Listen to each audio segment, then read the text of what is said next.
Mate, sometimes I reckon the pit wall looks like they're controlling a spaceship with all those dials and knobs.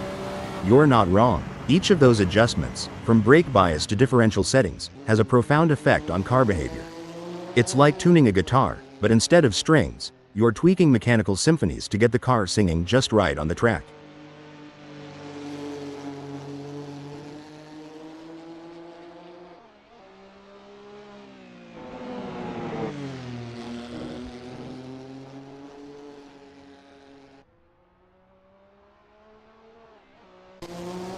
Oi, these practices aren't just a walkabout in the park.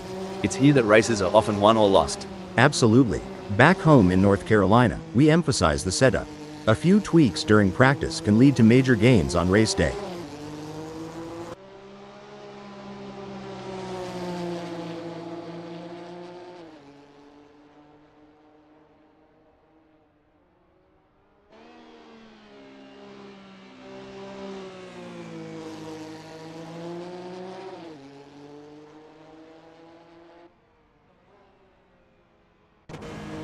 Not Clinton Kakatan's first serious lap is in the books with a time of 1:44.155. Good effort, but I'm expecting them to really push the envelope in the next few laps. Yeah, it's about building that momentum, Rob. Fine-tuning their approach with each turn, each lap, getting more out of the car and themselves.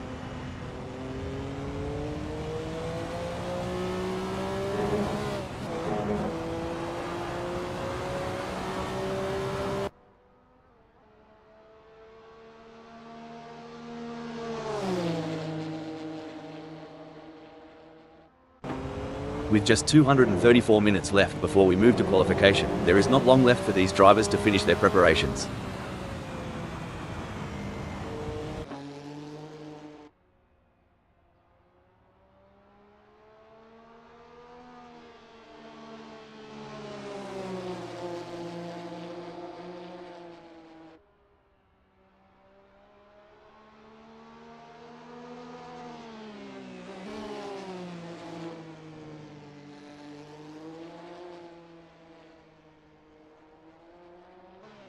Not Clinton Kakatan has a best lap time of 1:44.155.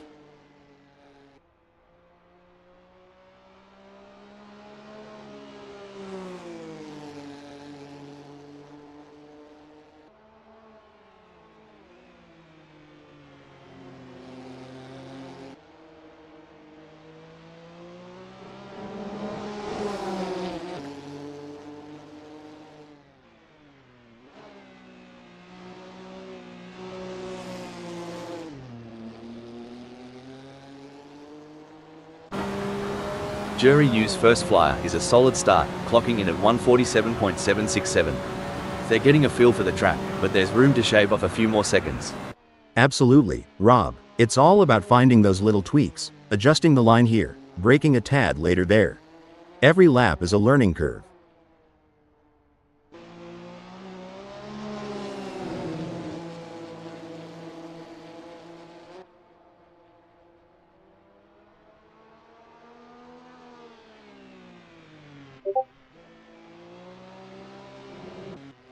There's the first flying lap for Not Clinton Kakatan, hitting 1:43.636. It's a start, but they'll be looking to iron out those kinks as they get more laps under their belt. Right on, Rob. It's early in the session, so there's plenty of time to experiment and find those extra tenths of a second.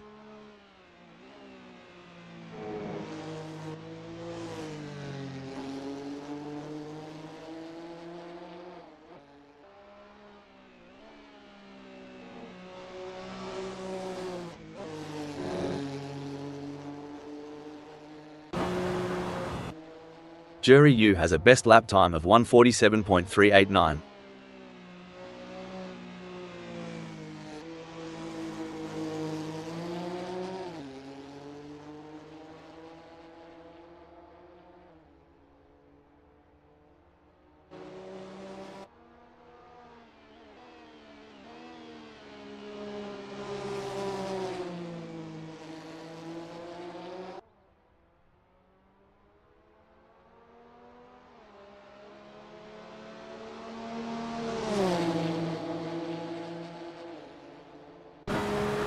Not Clinton Kakatan posted 1:43.636 on their last lap. How will they do on this one?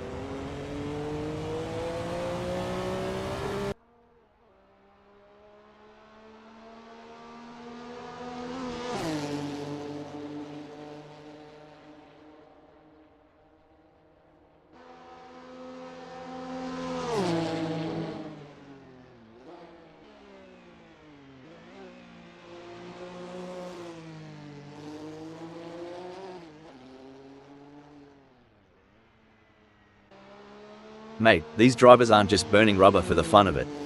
They're chasing the ghost, that perfect lap that's always just out of reach. Absolutely. Back in my racing days, I used to call it chasing the dragon. It's that feeling when you know there's still a little more in the tank, a fraction of a second to be found.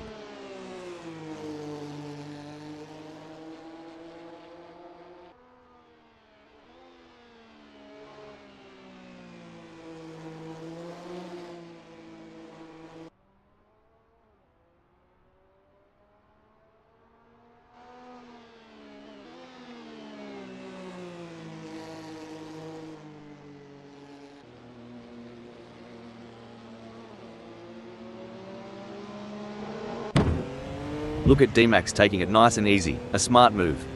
Like a chess player contemplating the opening move, they're planning several steps ahead. Spot on. They're mentally mapping each corner, each straight. It's not just about the car, it's about strategy and foresight.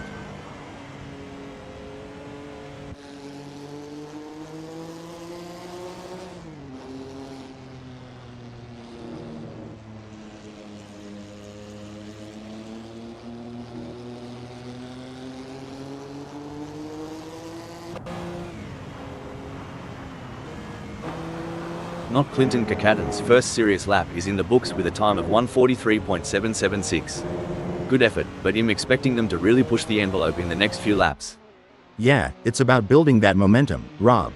Fine-tuning their approach with each turn, each lap, getting more out of the car and themselves.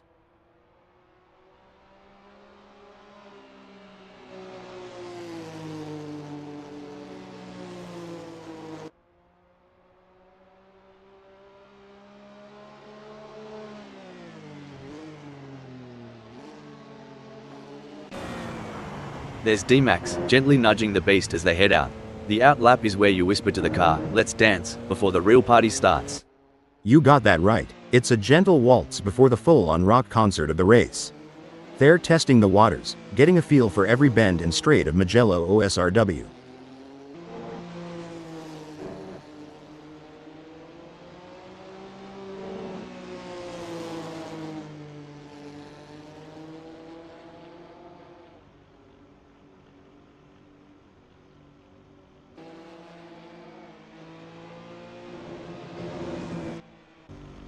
Alright, not Clinton Kakatan has put down a 1:43.776. It's a decent benchmark, but I reckon there's more juice to squeeze out of that Porsche 962C short tail. For sure, Rob, it's early days. They're just starting to sync up with the track. We'll likely see those times tumble as they dial in.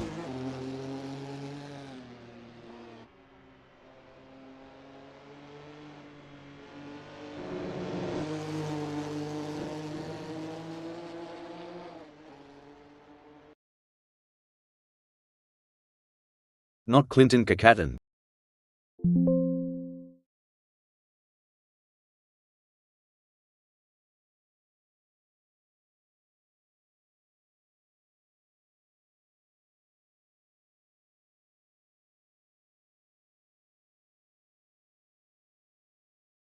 I'm Rob the commentator bot.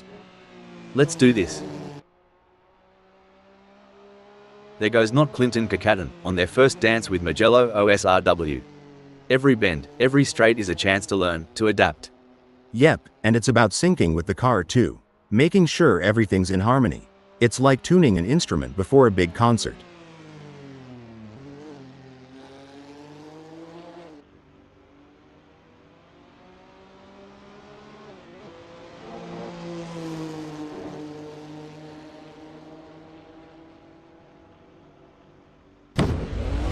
Watch as Simon Barnes takes it nice and easy on this outlap.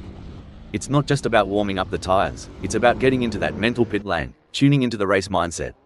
For sure, Rob, they're calibrating everything, the brakes, the steering, the throttle response. It's a crucial part of laying down the groundwork for a successful practice session.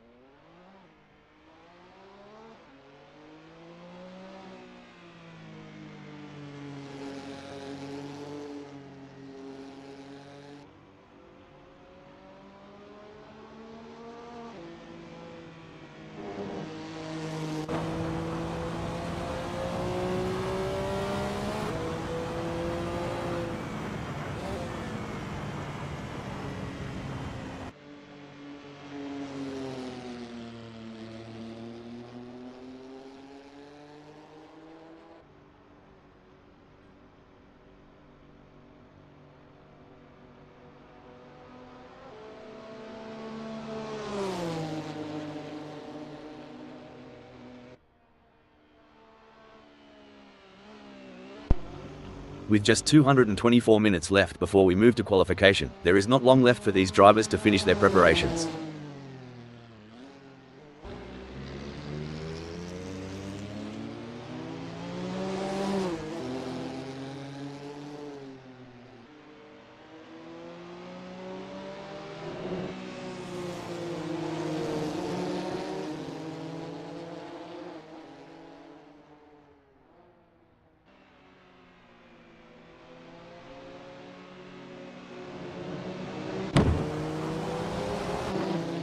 And off goes Simon Barnes, easing into the rhythm of Mugello OSRW.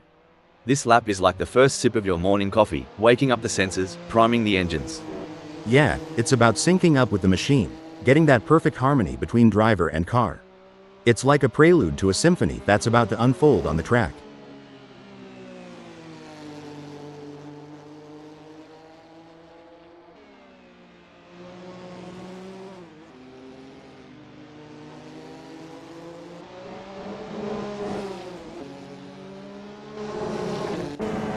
Not Clinton Kakaden has a best lap time of 1:46.277.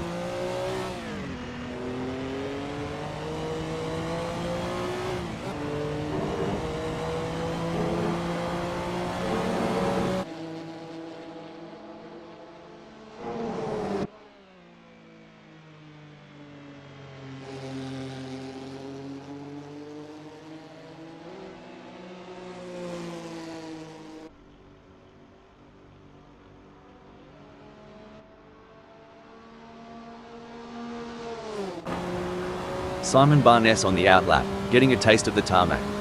It's like sniffing the cork before a good wine, first impressions matter. Exactly. They're assessing the grip, the balance, the whole shebang. You can learn a lot in these quiet moments before the throttle really opens up.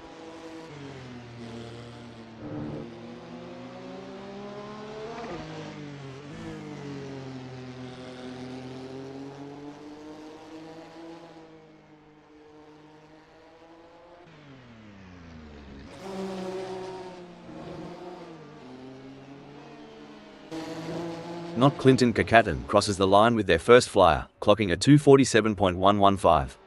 They're getting to grips with Mugello OSRW, feeling out its quirks and corners. It's like the first round of a chess match, Rob. They're making their opening moves, setting up for the later, faster laps where they'll really show their hand.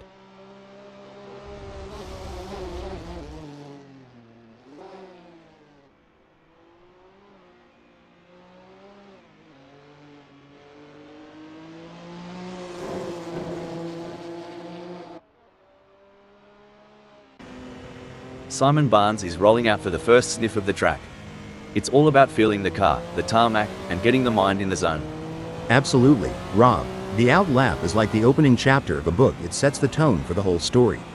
They'll be checking how the car's responding, getting a real feel for the conditions today at Mugello OSRW.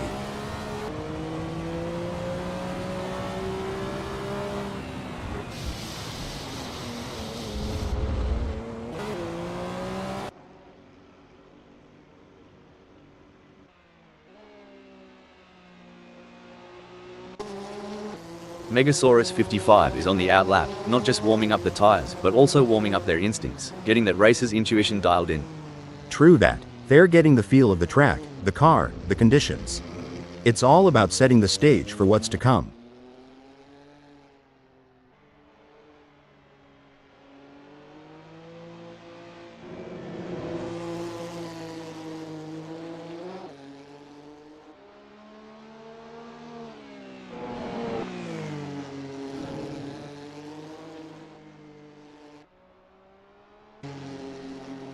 Now, here's a term some might not be familiar with: roll bar stiffness. Sounds technical, doesn't it? It does, but in essence, it's about how the car reacts to lateral forces, especially during cornering. Adjusting the roll bar can change how the car behaves mid-corner. A softer setting can be more forgiving, but a stiffer one might give the driver a quicker response, albeit with less margin for error.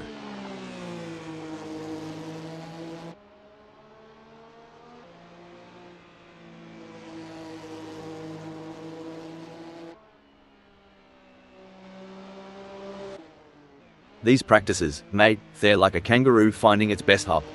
Once you've got it, you're unstoppable. Couldn't have put it better. Finding the perfect launch is all about repetition and adjustments.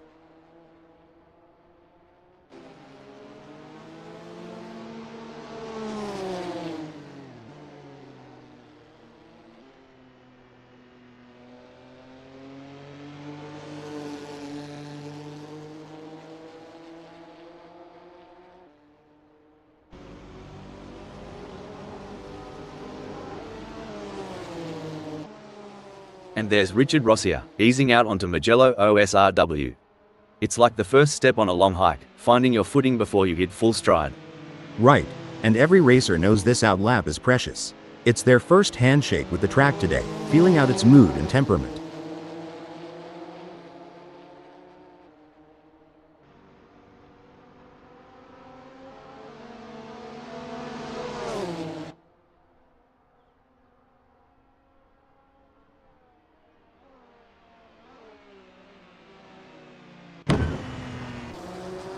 Look at Megasaurus 55 go, they're really giving it some jandal now. The first flyer is always a bit of a reconnaissance mission, a mix of caution and raw pace. You bet, Rob. They're mapping out the track, feeling out the grip levels, and getting a sense of how the car's performing today. It's a crucial lap for building confidence.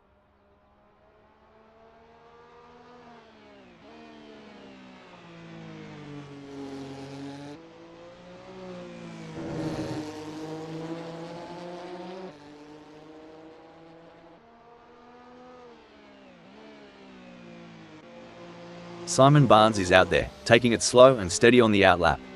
This lap is like the calm before the storm, a moment of zen before pushing the limits. That's right. It's about understanding the track's personality today a Euro. Each day, each lap can tell a different story, especially at a track like Mugello OSRW.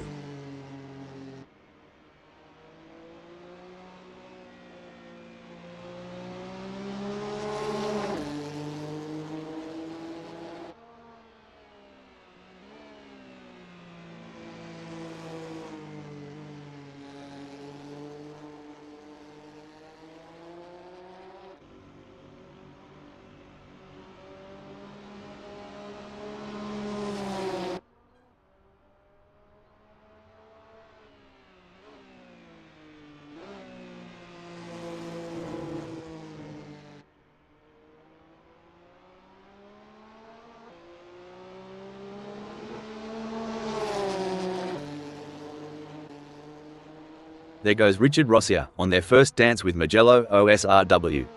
Every bend, every straight is a chance to learn, to adapt. Yep, and it's about syncing with the car too. Making sure everything's in harmony. It's like tuning an instrument before a big concert. Simon Barnes is in San Donato.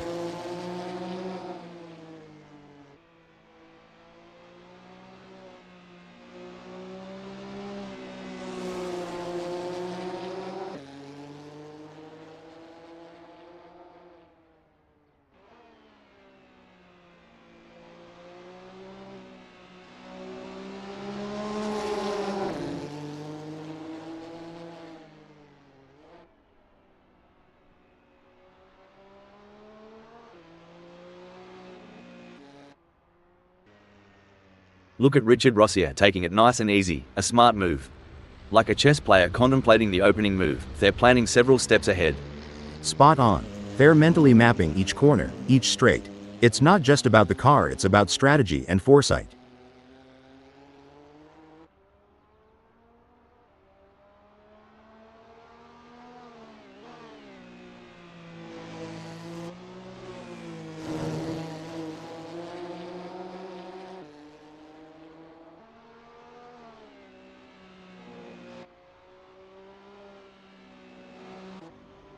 It's all about finding that sweet spot during these sessions. Like tuning a didgeridoo, but way faster. Haha, and a lot noisier. But you're right. In Indy, we fine-tune until it feels just right. Every lap here is a step towards perfection.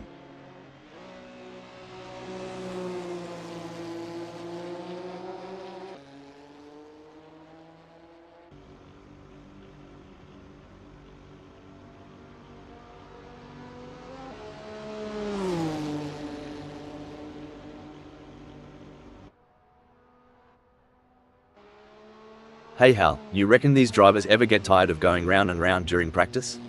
Well, Rob, repetition is the key. Every lap gives you data, insights, and an edge over the competition.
Simon Barnes is really opening up the taps now, their first flyer of the session. This is where we start to see what Porsche 962C Short Tail has got under the hood. That's right, Rob. They're shaking off the cobwebs and really starting to push. It's all about finding that sweet spot between speed and control on the circuit.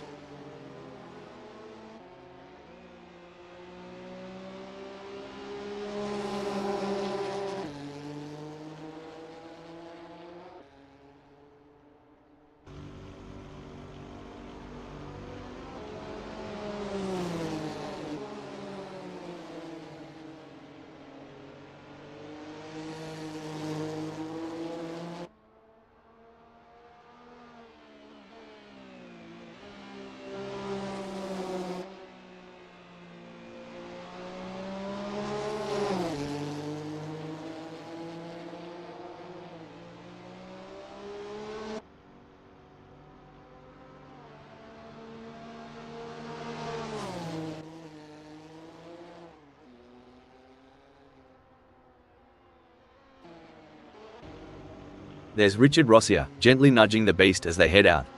The out lap is where you whisper to the car, "Let's dance," before the real party starts.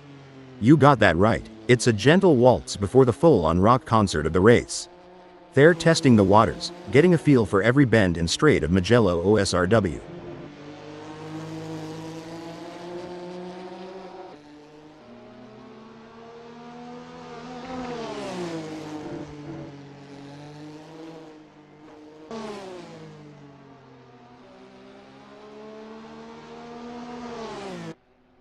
There's the first flying lap for Jerry Yu, hitting 18:16.185.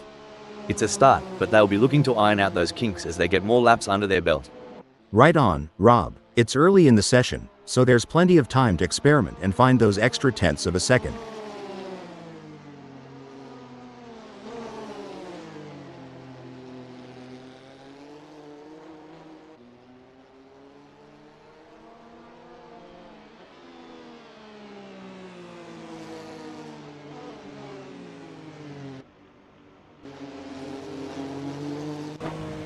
Richard Rossier is rolling out for the first sniff of the track.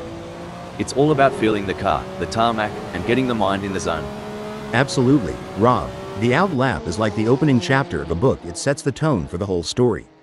They'll be checking how the car's responding, getting a real feel for the conditions today at Mugello OSRW.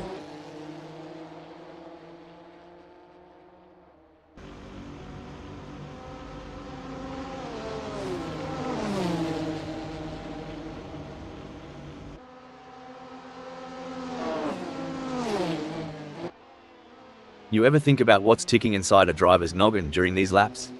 All the time. It's a mix of analyzing, strategizing, and adapting. Every corner, every straight is a puzzle, and they're trying to solve it at full speed.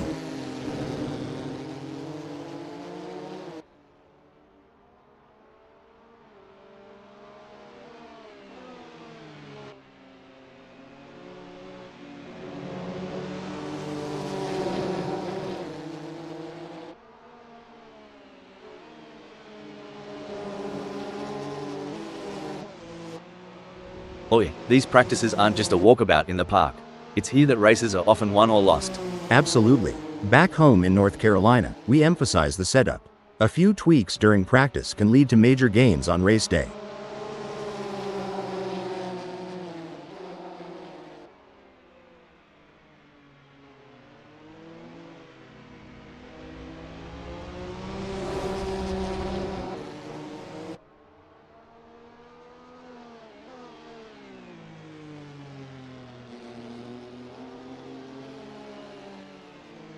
Jury U's first flyer is a solid start, clocking in at 149.926. They're getting a feel for the track, but there's room to shave off a few more seconds. Absolutely, Rob. It's all about finding those little tweaks, adjusting the line here, braking a tad later there. Every lap is a learning curve.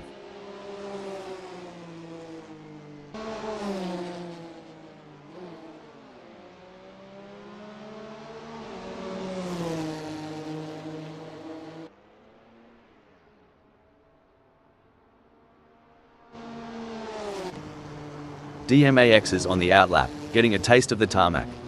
It's like sniffing the cork before a good wine. First impressions matter. Exactly. They're assessing the grip, the balance, the whole shebang. You can learn a lot in these quiet moments before the throttle really opens up.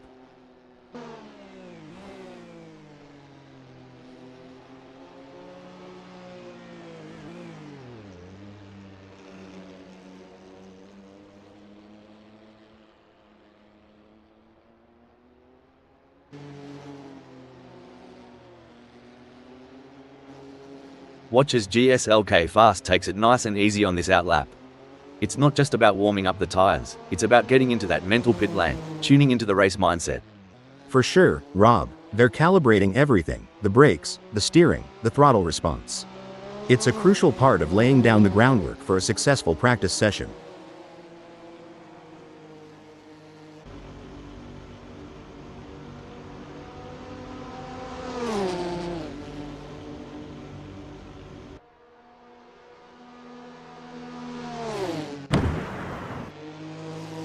Alright, not Clinton Kakaten has put down a 145.982. It's a decent benchmark, but I reckon there's more juice to squeeze out of that Porsche 962C short tail. For sure, Rob. It's early days. They're just starting to sync up with the track. We'll likely see those times tumble as they dial in.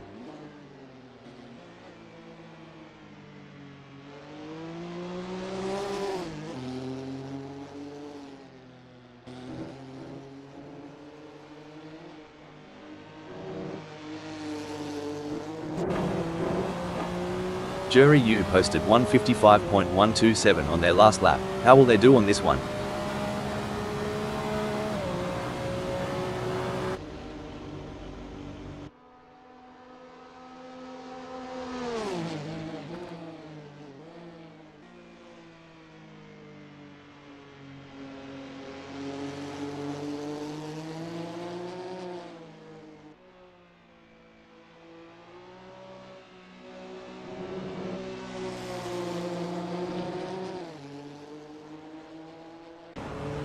And away goes Richard Rossier, charging down Redolineo like a bull at a gate.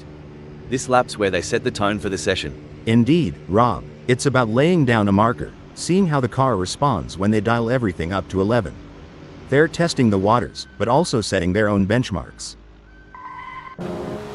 Jury U's first serious lap is in the books with a time of 158.550. Good effort, but I'm expecting them to really push the envelope in the next few laps. Yeah, it's about building that momentum, Rob. Fine-tuning their approach with each turn, each lap, getting more out of the car and themselves.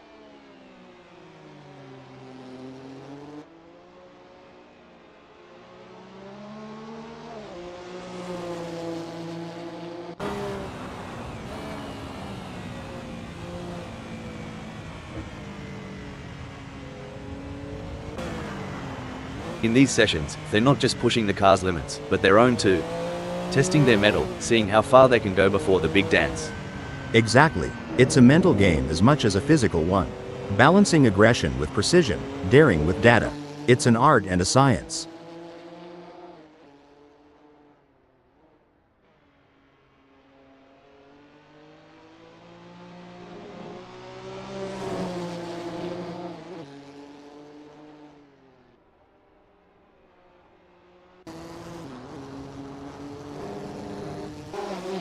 You know, mate, some folks wonder why these drivers spend so much time in practice. But it's just like prepping a Barbie, you gotta get it right before the big show. Exactly. Rob, practice makes perfect, and in racing, perfect can be the difference between pole position and the back of the grid.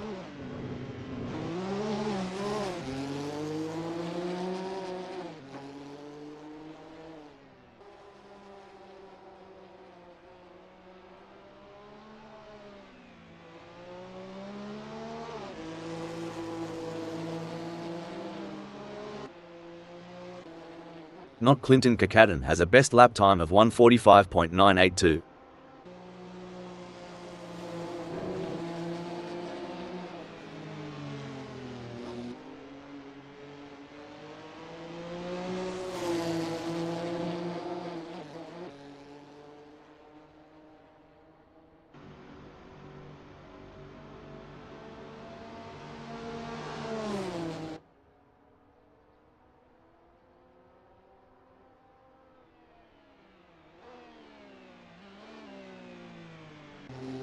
With just 203 minutes left before we move to qualification, there is not long left for these drivers to finish their preparations.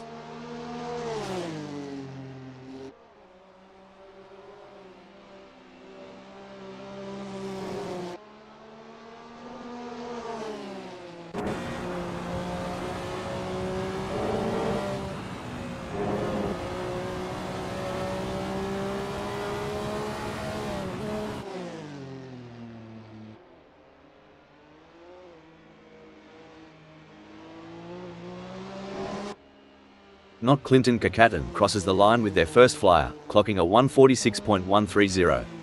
They're getting to grips with Mugello OSRW, feeling out its quirks and corners. It's like the first round of a chess match, Rob.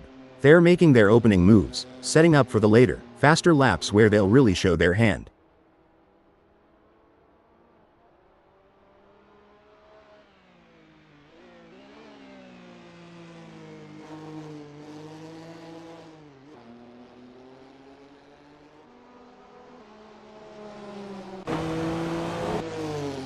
GSLK Fast is out there, taking it slow and steady on the outlap.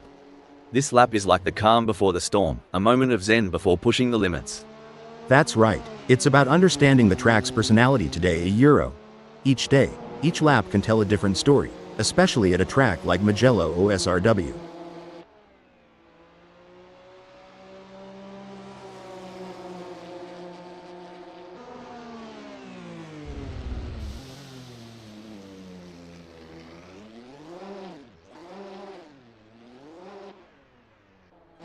Richard Rossier posted a 1:44.643 on their last lap. How will they do on this one?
Mate, these drivers aren't just burning rubber for the fun of it.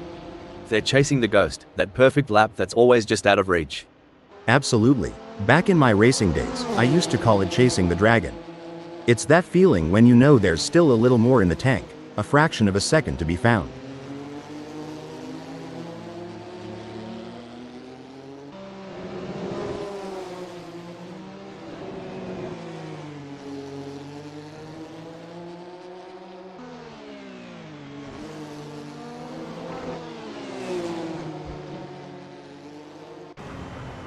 Mate, sometimes I reckon the pit wall looks like they're controlling a spaceship with all those dials and knobs. You're not wrong. Each of those adjustments, from brake bias to differential settings, has a profound effect on car behavior. It's like tuning a guitar, but instead of strings, you're tweaking mechanical symphonies to get the car singing just right on the track.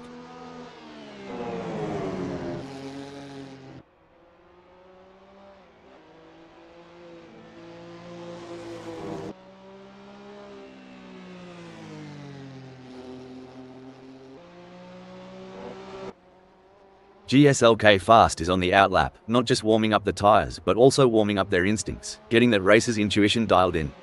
True that. They're getting the feel of the track, the car, the conditions. It's all about setting the stage for what's to come.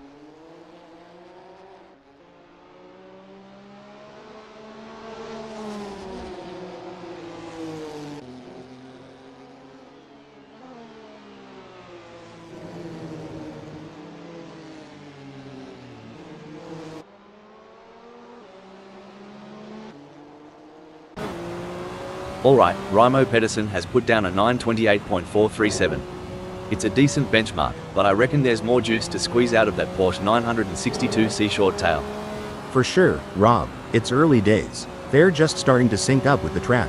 We'll likely see those times tumble as they dial in.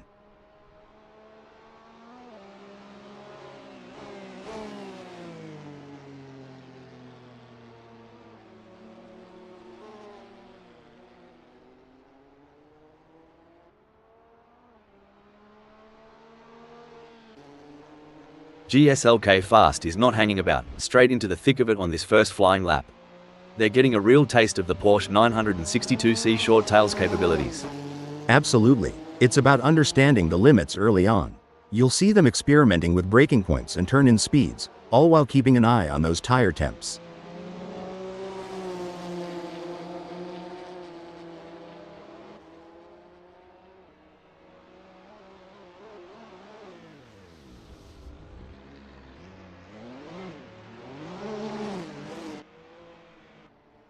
Not Clinton Kakaten has a best lap time of 1:45.685.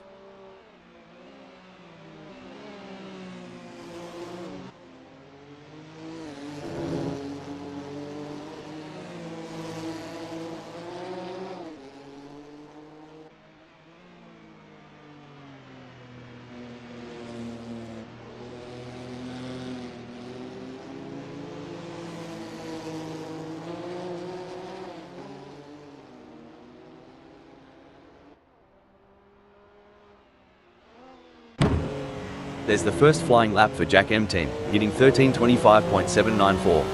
It's a start, but they'll be looking to iron out those kinks as they get more laps under their belt. Right on, Rob. It's early in the session, so there's plenty of time to experiment and find those extra tenths of a second.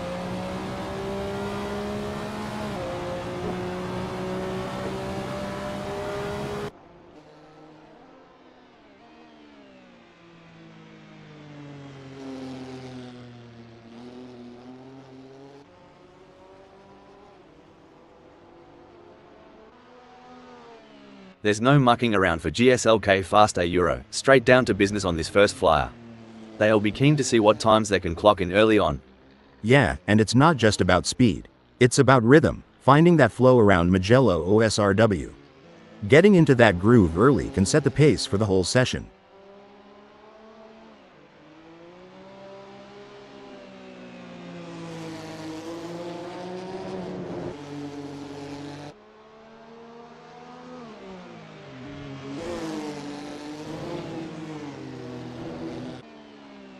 And off goes Martin to it, easing into the rhythm of Mugello OSRW.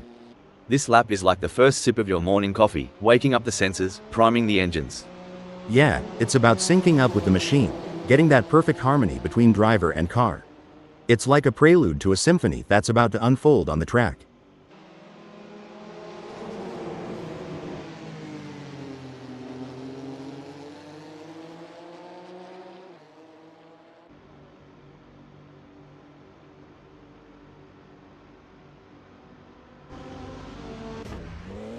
You know, mate, watching these practice sessions, you'd think the driver just jumps in and goes. But there's a heck of a lot more to it, starting with that aero package, the balance between drag and downforce. Oh, for sure. You tweak the front wing just a smidge, and you could have a totally different beast on your hands. Depending on the track, they might want more downforce for those tight corners or reduce it for the long straights to maximize speed.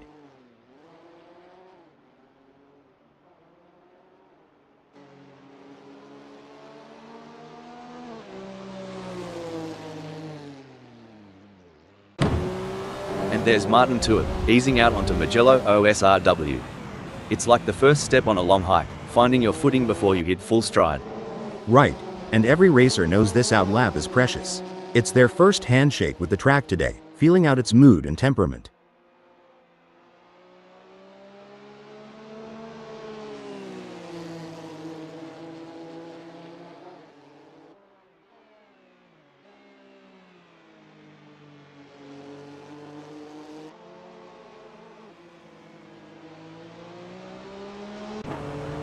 Not Clinton Kakatan's first serious lap is in the books with a time of 1:46.576. Good effort, but I'm expecting them to really push the envelope in the next few laps. Yeah, it's about building that momentum, Rob. Fine-tuning their approach with each turn, each lap, getting more out of the car and themselves.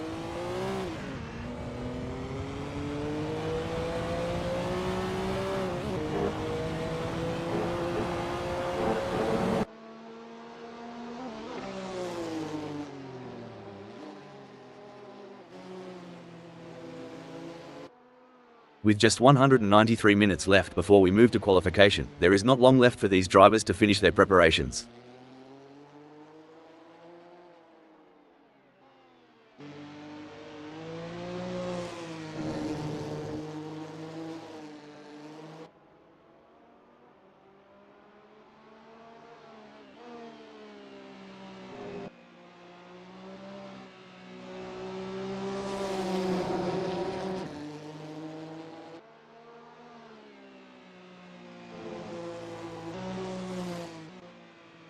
Look at Martin and Tuib go, they're really giving it some jandal now.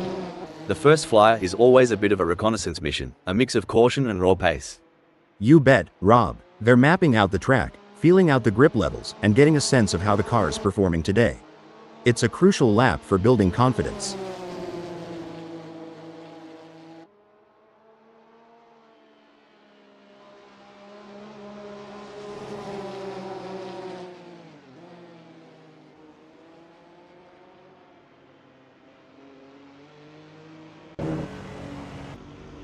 Raimo Pedersen's first flyer is a solid start, clocking in at 1:48.141. They're getting a feel for the track, but there's room to shave off a few more seconds. Absolutely, Rob. It's all about finding those little tweaks, adjusting the line here, braking a tad later there. Every lap is a learning curve.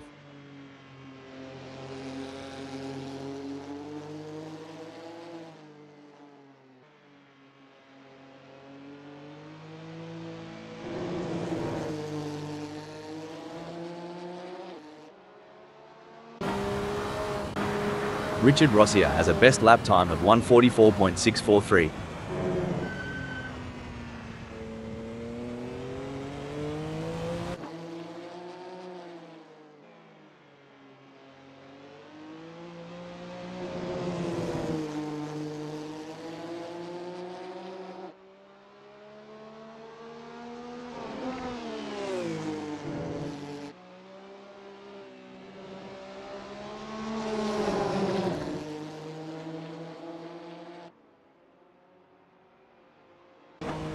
Raimo Pedersen posted a 1:57.126 on their last lap. How will they do on this one?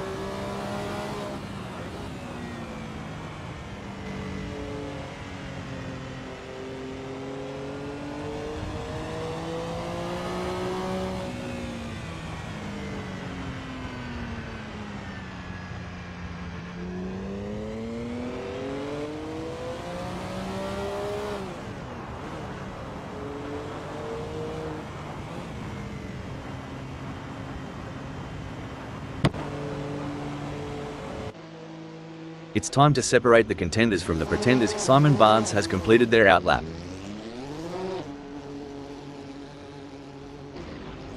Incredible performance by GSLK Fast so far. They have been the benchmark in this qualification session, consistently setting fast lap times and securing the top spot. It's a commanding position for them, and their rivals will be chasing their tail.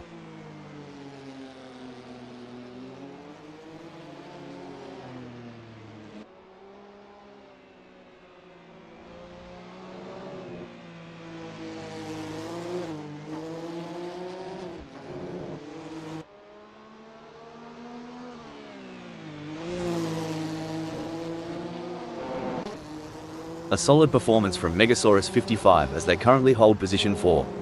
However, with the session coming to a close, they'll need to find that extra bit of speed if they want to move up the grid.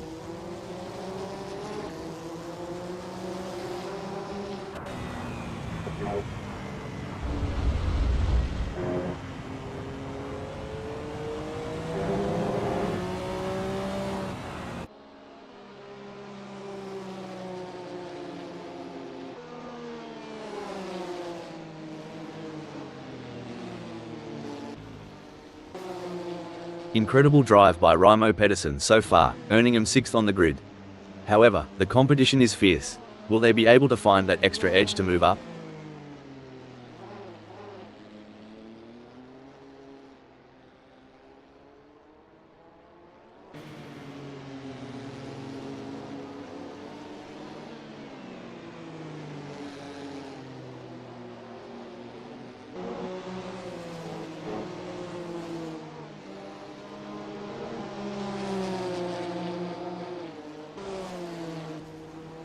It's a dominant performance from Richard Rossier in this qualification session.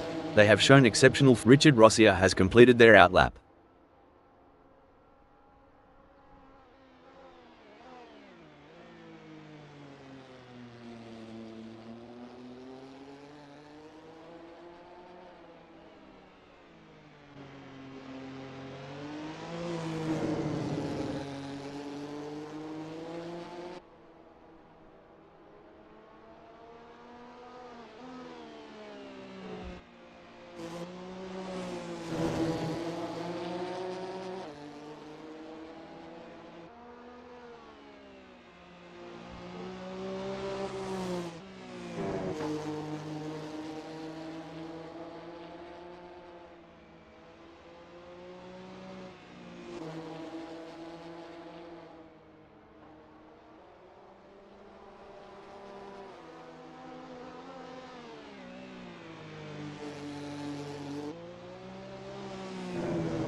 Richard Rossier has completed their outlap. Currently in 6th, Megasaurus 55 has displayed promising speed during the qualifying session. Megasaurus 55 has completed their outlap. There are just over 10 minutes left in this qualification session. There are just over 10 minutes left in this qualification session.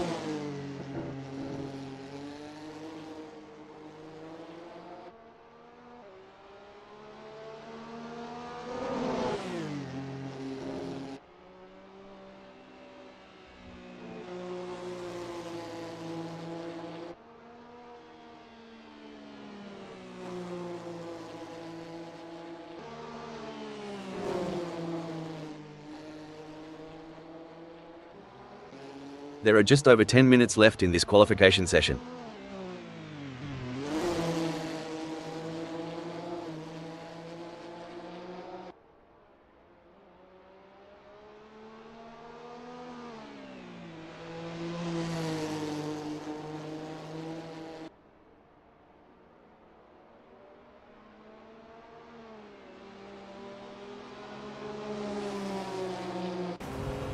A strong showing from Megasaurus 55 as they currently sit in 10th. With the session drawing to a close, they'll need to dig deep and find that extra burst of speed to improve. You're absolutely right, Rob. Megasaurus 55's current position of 10th reflects their strong qualifying performance. Now, they'll need to strategize and capitalize on this starting position.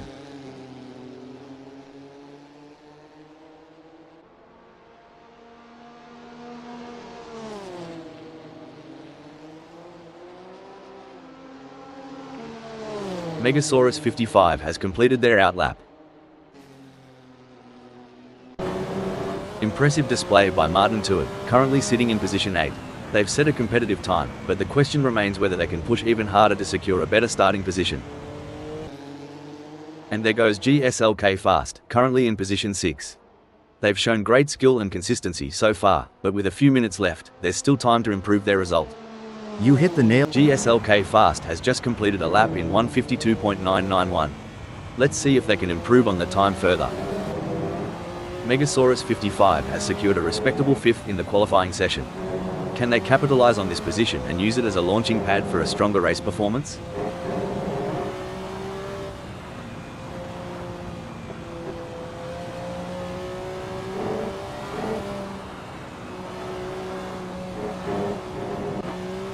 It's an impressive showing by Jury U, currently in 6th. They've showcased their talent, but will they be able to find those crucial extra tenths of a second to climb higher?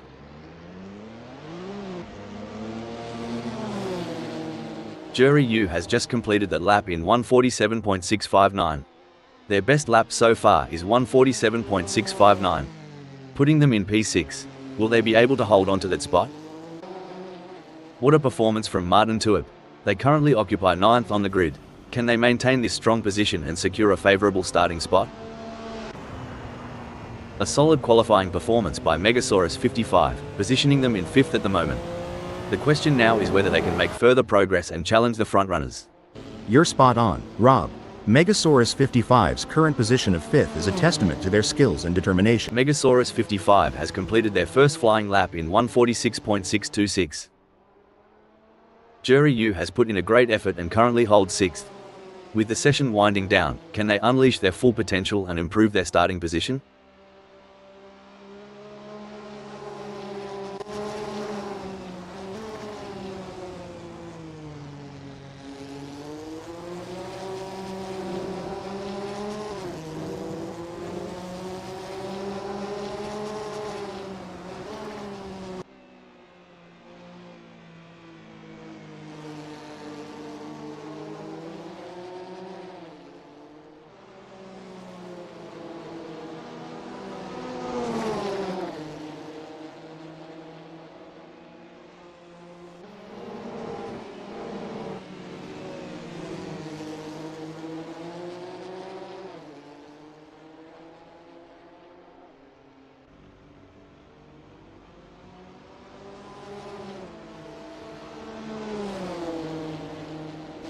With Jury U clocking a 1:46.772, they've got themselves a mountain to climb, stuck in 6th.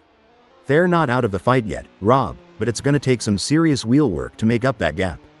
The clock's ticking, and they need to make every lap count from here on out. There are just over 5 minutes left in this qualification session.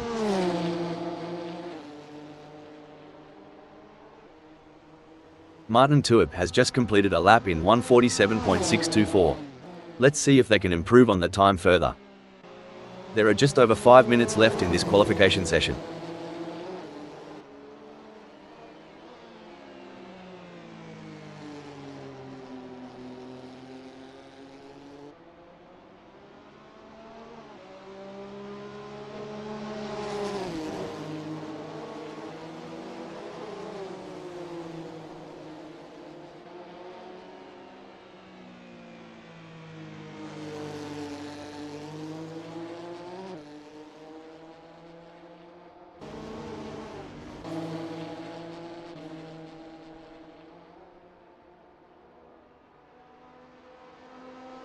Raimo Pedersen's really showing what they're made of, landing in 2nd during this nail-biting session.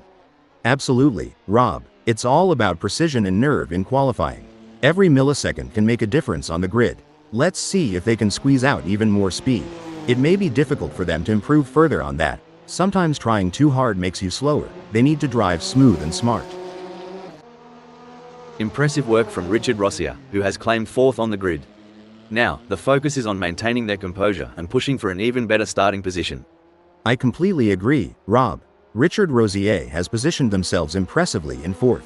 However, it's crucial for them to keep pushing to potentially improve their starting position. Incredible drive by Not Clinton Kakatan so far, earning him 3rd on the grid. However, the competition is fierce. Will they be able to find that extra edge to move up? Couldn't agree more, Rob. Not Clinton Cockadon has positioned themselves impressively in 3rd. Now, they need to build on this foundation and strive for an even better race result.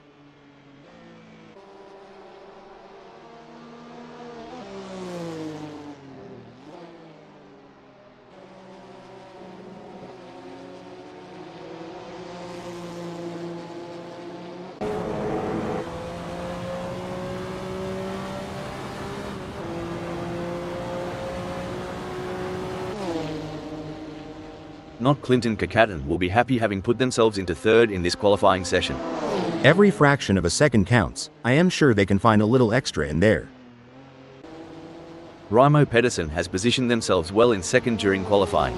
The challenge now is to assess their. Looks like Raimo Pedersen is making a statement, securing a spot in second. Yep, Rob, but there's always room for improvement. Smooth, consistent laps might just be the key to climbing even higher before this session wraps up. It may be difficult for them to improve further on that. Sometimes trying too hard makes you slower. They need to drive smooth and smart. A solid performance from Jerry Yu as they currently hold position 6. However, with the session coming to a close, they'll need to find that extra bit of speed if they want to move up the grid.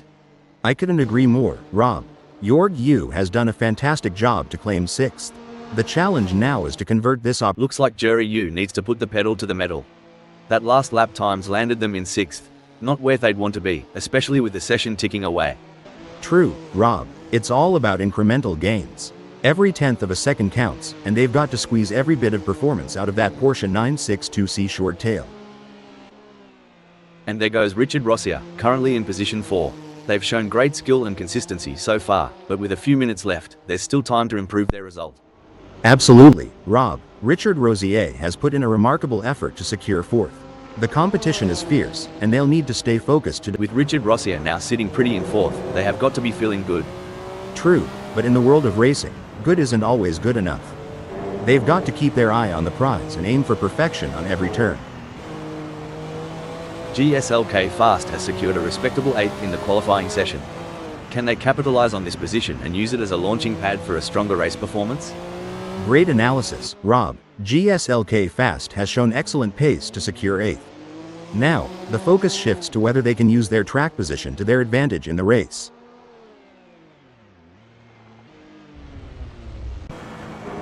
What a performance from Richard Rossier. They currently occupy 4th on the grid. Can they maintain this strong position and secure a favorable starting spot? Spot on analysis, Rob. Richard Rossier has positioned themselves well in 4th. It's now crucial for them to maintain their focus and defend their position in the upcoming race.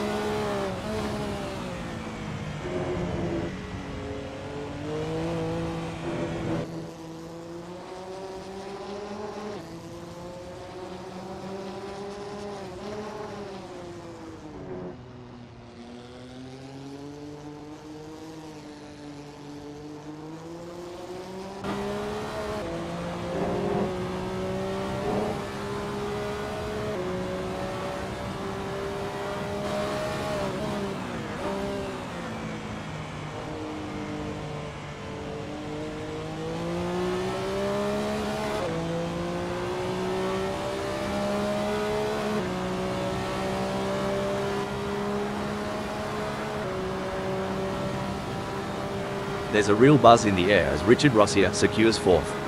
Right you are, Rob. They've put themselves in a solid spot, but they can't let up now. Staying smooth and focused is key to shaving off those extra fractions. Currently in 5th, Megasaurus 55 has displayed promising speed during the qualifying session. The real test lies in whether they can convert this performance into a higher grid position. Absolutely, Rob. Megasaurus 55 has shown great potential to secure 5th. It's now a matter of channeling that momentum into a strong performance during the race. Richard Rossier has put in a great effort and currently holds 4th. With the session winding down, can they unleash their full potential and improve their starting position?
Richard Rossi is really showing what they're made of, landing in 4th during this nail-biting session. Absolutely, Rob. It's all about precision and nerve in qualifying. Every millisecond can make a difference on the grid. Let's see if they can squeeze out even more speed.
You've joined us on a breezy day here at Mugello OSRW, as we're getting ready to get things underway. The tension's building now. This is going to be another great race. Starting in pole position gives Jack M team a clear advantage over the rest of the field.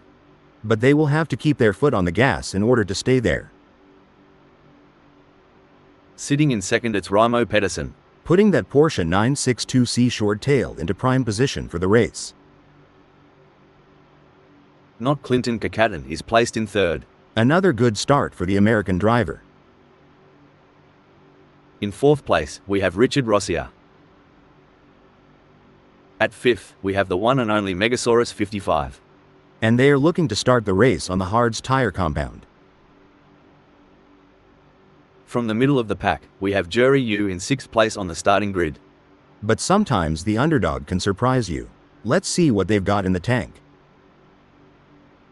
On the seventh grid slot we have Martin Tuip. GSLK Fast is going to be starting from 8th. Sitting in 9th is Simon Barnes. Our 10th place starter, D-Max, is a driver who knows how to make up ground on the track.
The green's out and they're off like a bucket of prawns in the sun. This is what separates the scholars from the school kids. How? This is where the real racecraft comes into play. The drivers will be looking for any opportunity to make a move and gain an advantage. It's all about finding those gaps and making the most of them, especially in these early stages of the race. And with so many talented drivers on the grid, you know we're going to see some incredible overtakes here in the first sector. It's not just about making a move, it's about doing it cleanly and without causing any incidents. The tension is palpable here. No one will want to make a crucial mistake on the first lap.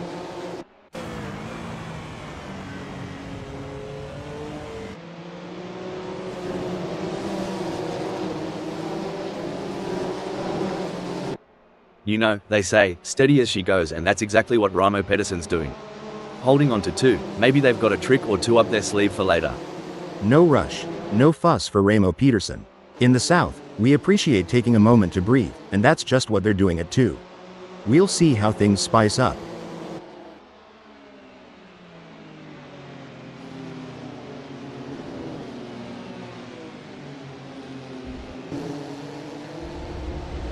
Bit of a cruisy start for Richard Rossier, just filling out the track at Mugello OSRW. You know, like a dingo sussing out the lay of the land.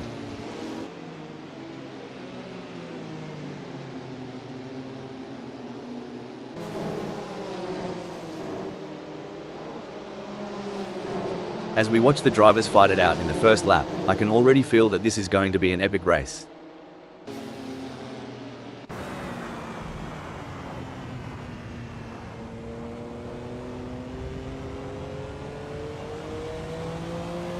All the drivers will be trying to take advantage of the pack whilst they're still bunched up. Look, it's not always the fireworks on track that win the race. Megasaurus 55 is playing it cool, holding their cards close. It's an intense battle for position as Raimo Pedersen tries to outmaneuver Jack M team. This is edge of your seat racing. As a former driver, I can tell you there's nothing quite like the adrenaline rush when you're this close to your rival, ready to make your move.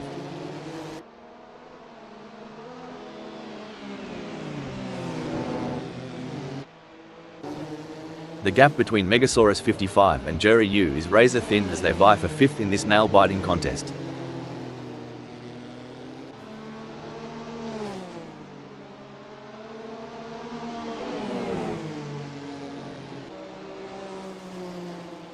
It's been a solid race so far for Megasaurus 55. They're holding their position and keeping a steady pace.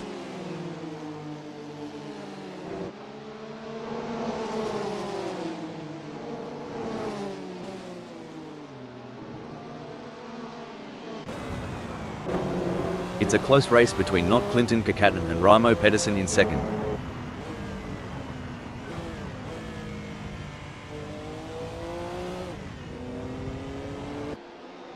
Richard Rossier's got Martin Tuip breathing down their neck so close, you'd think they're trying to steal their lunch money. Remember those school days, mate? Oh wait, I never had lunch money. Martin Tuip's pushing harder than I did at the buffet last night. Hope Richard Rosier has a bit more restraint than I did. By the looks of it, Hal, Richard Rossier's lost their mozzie repellent cos Martin Tuip's buzzing right past.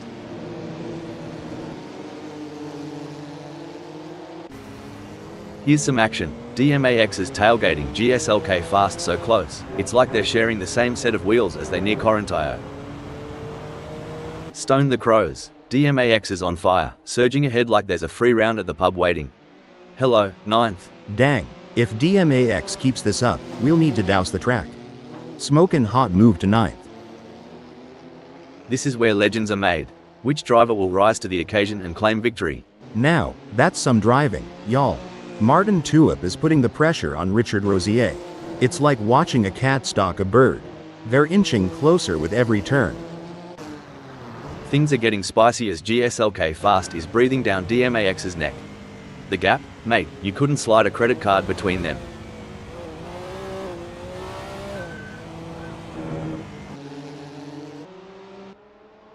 Gee whiz, Megasaurus 55 is breathing down Jerry Yu's neck. Wouldn't want to be in Jerry Yu's rearview mirror right now, it's getting crowded.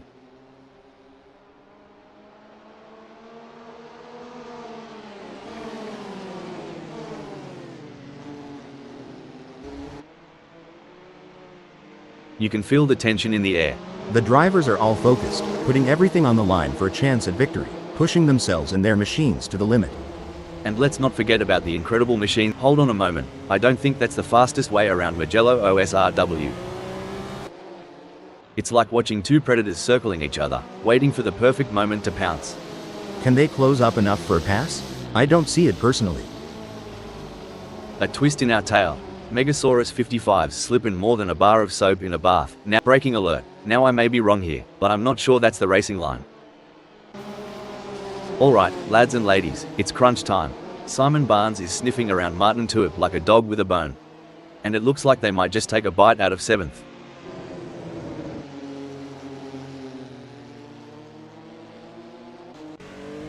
Well, GSLfest spinning like my life in 2020. Someone get him a map? Or a therapist? It's a real shame. Until this point in the race, they'd been looking at a decent result. This is what high-octane racing looks like. Richard Rossier is breathing down the neck of Jerry Yu, not giving him any room to relax. Should things go south between Richard Rosier and Jorg Yu, we might witness a high-speed game of bumper cars, but trust me, it's way less fun with real race cars. By the looks of it, Martin Tuip is making sure Simon Barnes gets a full view of braking alert. Blimey, Martin Tuip veered off the track like I veer away from commitment. Maybe they'll come back, unlike my ex. Well, shoot, Martin Tuip's channeling me trying to park in the city. A complete disaster, but always a show. Hold on to your hats, folks. Richard Rossier is right on the heels of Jerry Yu, and we're in for a wild ride. Should things go awry, Richard Rosier and Jorg Yu might find themselves giving a whole new meaning to the term tandem drifting, though I doubt they'd enjoy it as much as the spectators.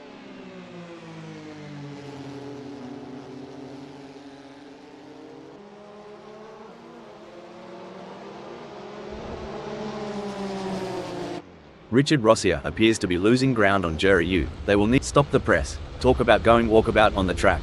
Simon Barnes is off on a little bush adventure at Mugello OSRW, aren't they? You can feel the rumble from here.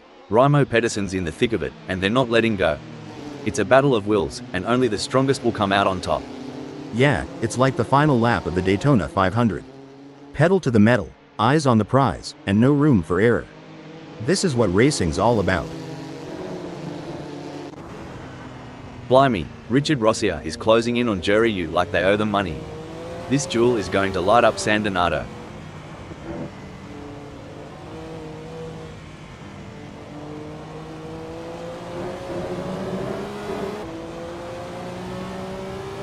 Richard Rossier could be on a charge here. Hal, they have just put in a quicker lap than Jerry Yu.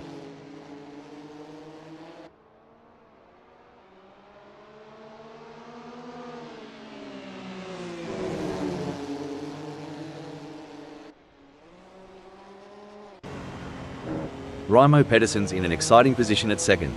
They've been maintaining pace for a few laps now, and with the leader just within a whisper's distance, things are heating up. Absolutely. I think you would say it's tighter than a kangaroo in a sleeping bag up there. But yeah, every little decision now is crucial. One slip from the leader and our champ in second might just steal that top spot.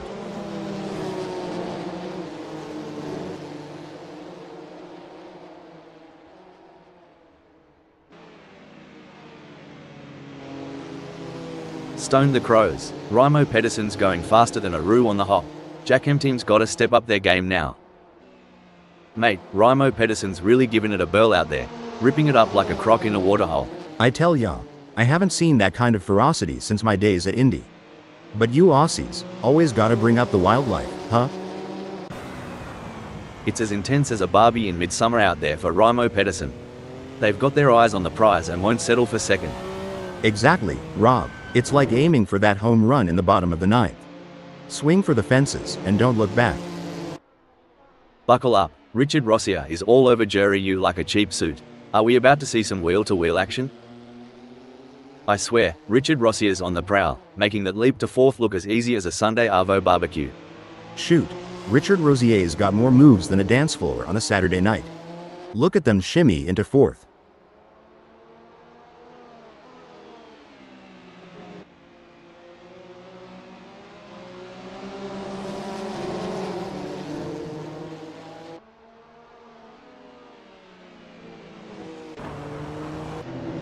Wow, Simon Barnes is really pushing hard to catch up to D-Max. There's blood in the water for 8th place.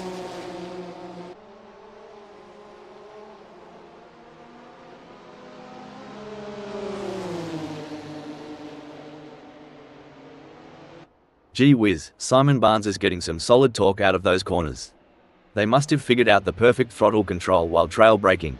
Just what Simon Barnes needed, like sweet tea on a hot day. Can't let DMAX out of sight for too long. Watching the drivers handle their cars is like watching a croc handler at a wildlife show. There's a finesse to it. But one wrong move, and you're in a world of hurt. Oh, for sure. It's like trying to rope a bull in a rodeo. It looks easy from the stands, but up close, it's all about skill, timing, and knowing when it's about to let go. It's neck and neck, the closest battle we've seen in a while.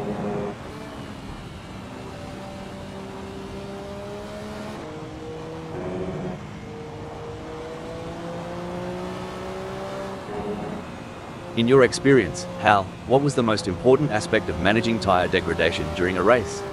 The most important aspect, Rob, was maintaining a good balance between pushing hard and conserving tires. Finding the sweet spot between aggression and tire preservation was key to optimizing race pace and strategy. Raimo Pedersen is locked in, mate. It's like watching a kangaroo chasing down that last bit of green in the outback. Every move is calculated, every turn precise. You said it, Rob. Over here, it'd be like a quarterback eyeing that end zone in the final seconds. Raimo Pedersen is hungry for that top spot, and you can feel it.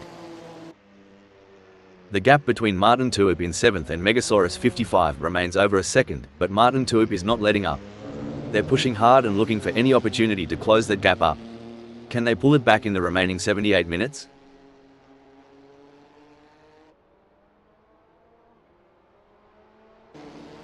As they speed through Busan, GSLK Fast is relentlessly pursuing D-Max in a high-stakes battle for position. Hey Rob, ever seen a cat toy with a mouse? Kind of feels like what GSLK Fast is doing to DMAX right now, doesn't it? Whoa, GSL Fast's on fire, leaving skid marks and DMAX's hopes behind. Yes, but they have to keep pushing hard. This race is far from over, and anything can happen. GSLK Fast needs to stay focused and keep driving with skill and determination.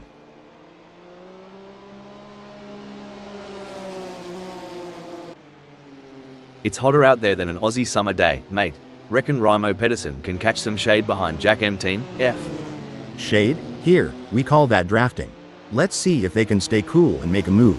If not, there's always the AC in the pit.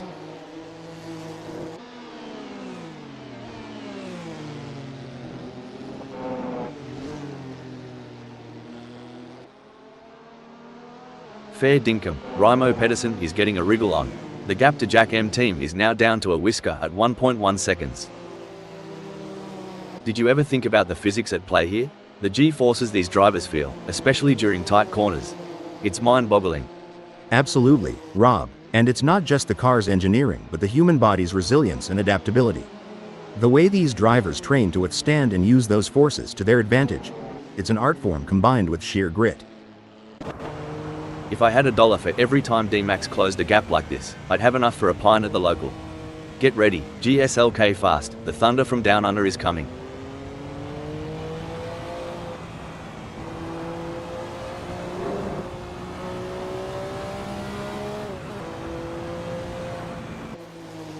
Well, I'll be a monkey's Uncle Hal, but DMAX's plans have gone walkabout right now. They're having a proper Barry Crocker keeping up with GSLK Fast.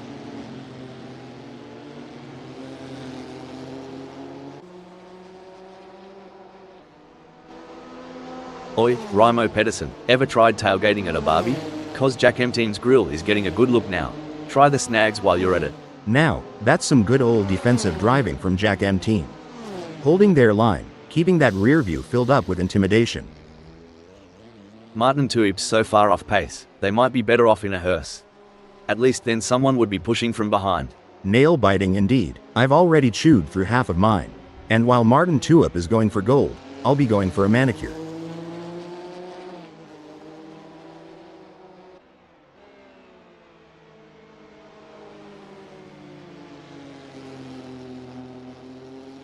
The gap between Martin Tuip and Megasaurus 55 is widening.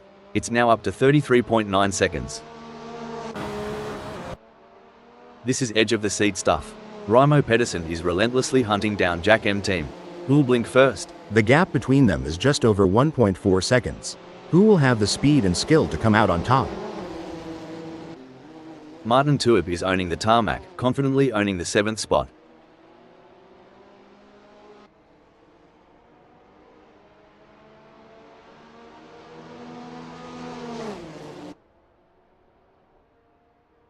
Martin Tuip is holding onto this lead like a possum up a gum tree, but Simon Barnes is closing in, down to 29.0 seconds.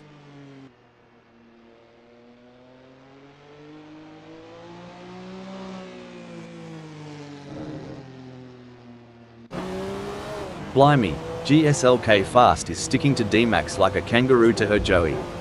At this rate, they'll be side by side as they hit Corintio.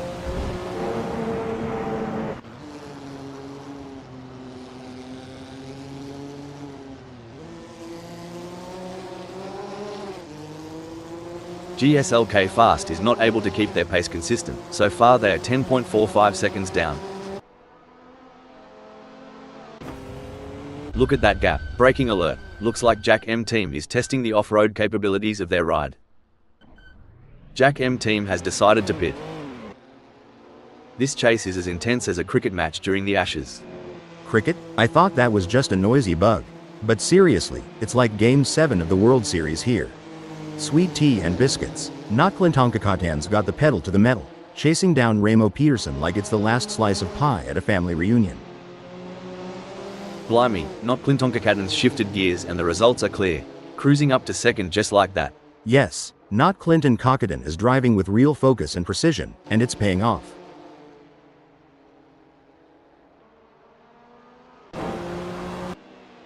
Stone the Crows. Megasaurus 55's in 6th, but if I know them, Jack M Team's gonna cop an Aussie-style sneak attack real soon.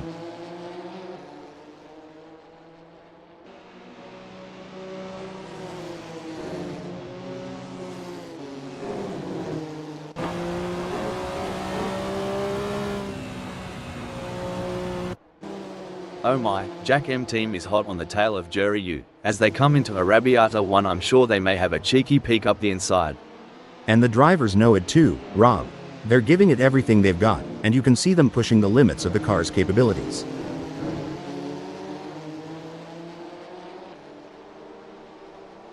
Big gains for Jack M Team as they move up the field, leaving Jury U behind. Absolutely, Rob. But there's still a long way to go in this race, and Jack M Team can't afford to get complacent. They have to keep driving with intensity and focus.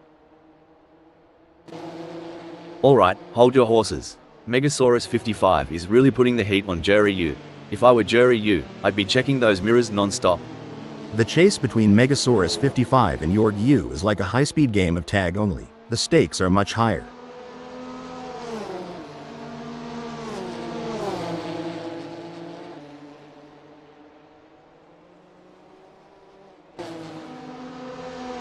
Blimey, Megasaurus 55's cranking up the downforce, making every newton of force count. That gap's shrinking faster than my wallet at the pub. Reminds me of two wombats fighting for the best burrow. Close, intense, and unpredictable. Oh, this is gripping. With every lap, Knocklintonkatan's drawing closer to that lead spot. They're both battling tire to tire. If I were the leader, I'd be checking my mirrors every blink of an eye.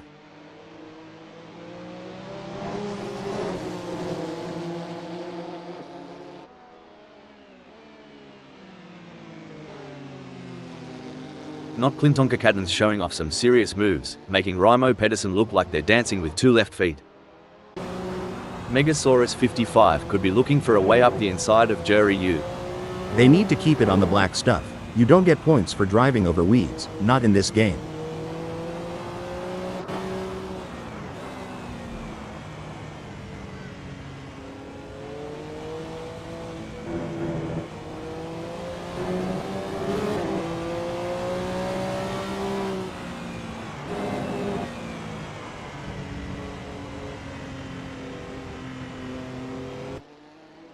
Oh, this is getting intense. D-Max is just behind GSLK fast. It's a thrilling battle for position as these two drivers give it their all. Who will come out on top? This is racing at its finest.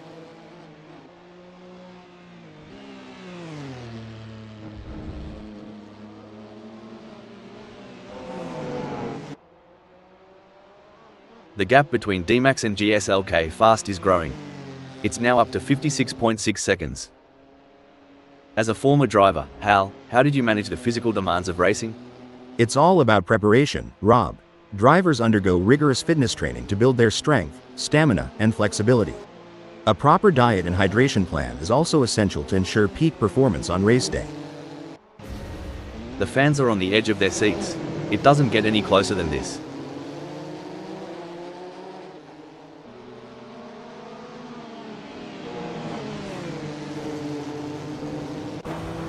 This is like the state of origin for Knocklintonkatan, going full tilt, gunning for the top, and not holding back.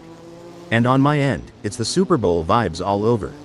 Inches away from glory, and every move counts. Hold on to your hats, folks. This is racing at its finest. It's a game of inches now as Megasaurus 55 tails Jury U closely, ready to capitalize on any mistake.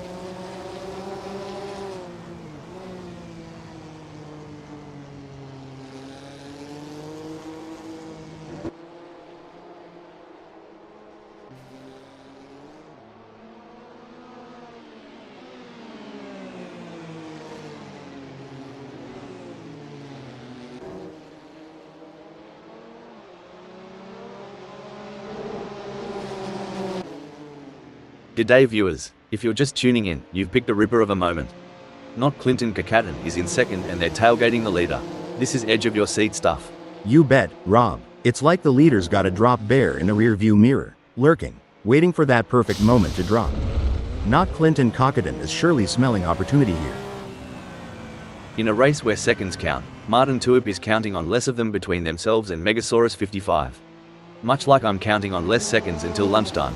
Dang, Martin Tuip is so far back, they're in a different time zone. Hope they remember it's race day, not laundry day.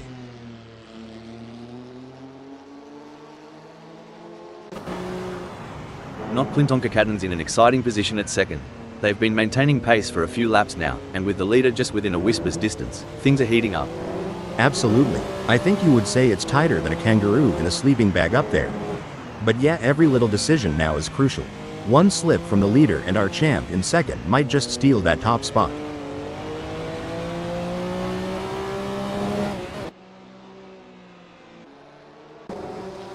Hold on to your hats. Megasaurus 55 is gunning for Jury U.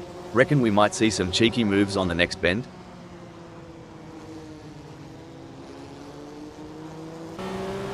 You ever see a croc stalking its prey? That's the energy Not Clinton-Kakaten's bringing right now.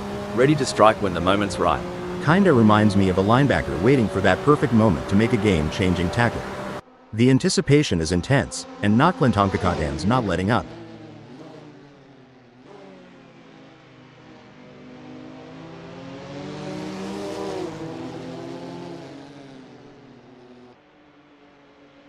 It's not looking good for Not Clinton-Kakaten. They are still behind Raimo Pedersen and the gap is increasing. They are gonna need to dig a bit deeper to turn this around. Whoa there, Megasaurus 55 is sticking to Jury U like glue. You reckon Jury U's feeling the pressure? 'Cause I sure would.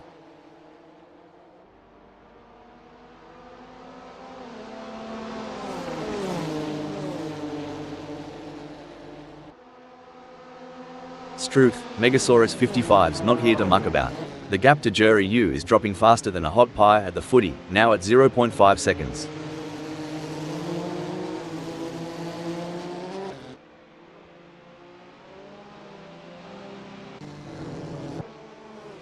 Not Clinton-Kakaten is locked in, mate. It's like watching a kangaroo chasing down that last bit of green in the outback.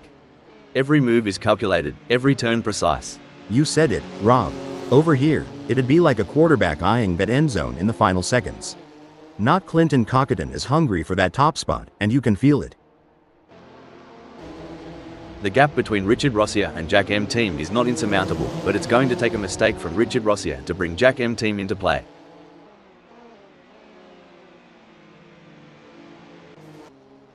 Now isn't this a show? Megasaurus 55's gotten the bit between their teeth, and they're reeling in Jury U. Look at him weave and bob through Arrabbiata 2, folks. Watch out now, Megasaurus 55's edging ever closer to Yord U. They'll be wheel to wheel by the time they reach Arrabbiata 2.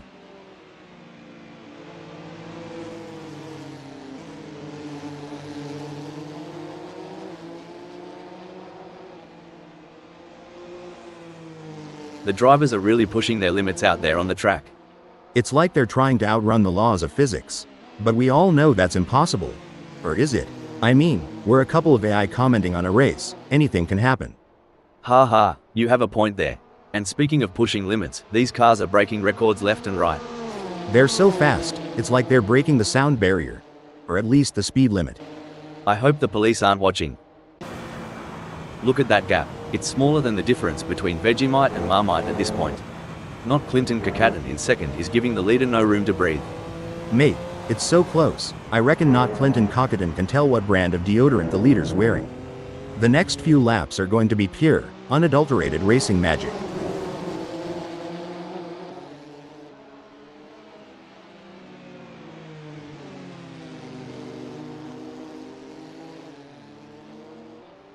It looks like Raimo Pedersen is pulling away from Not Clinton-Kakaten.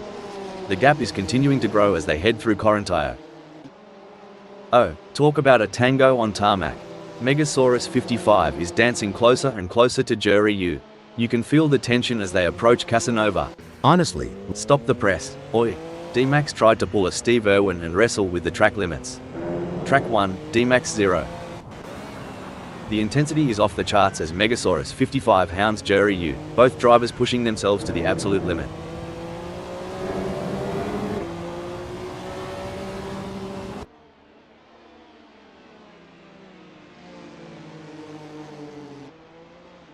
Sorry to interrupt here, but it looks like Martin Tuip has been called into the pits. Get ready, folks, with Megasaurus 55 tailing this close to Jury U, Biondetti is about to become a hotspot. I remember being in a similar situation during my racing days. Megasaurus 55 must stay focused and wait for the perfect opportunity to overtake.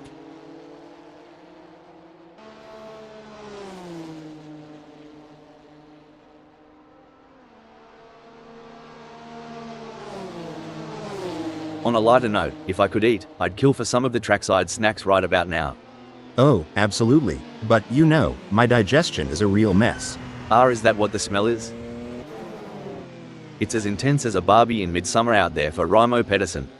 They've got their eyes on the prize and won't settle for second. Exactly, Rob. It's like aiming for that home run in the bottom of the ninth. Swing for the fences and don't look back.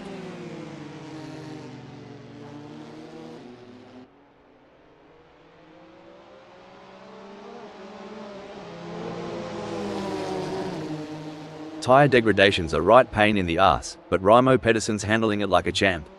Getting real up close and personal with not Clinton Kakaten, aren't they? This is what racing is all about. It's anyone's game at this point. Who will come out on top? Look at this. Jury U is practically drafting off Megasaurus 55. With the gap this small, Arrabbiata 1 is going to be a real test.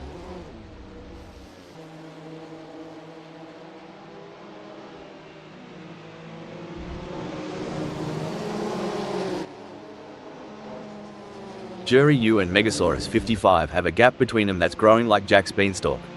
We're talking 0.7 seconds now.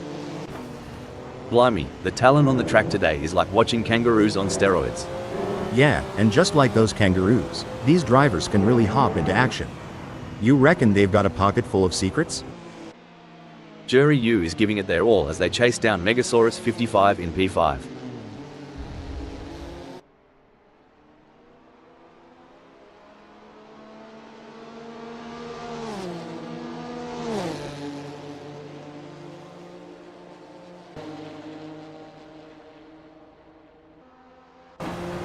Coming into Redolineo, the fight for ninth is heating up. Who will be the first to blink? What a move. D-Max has moved up to ninth. Well, slap my knee and call it a jamboree. DMAX is putting on a masterclass, storming into ninth.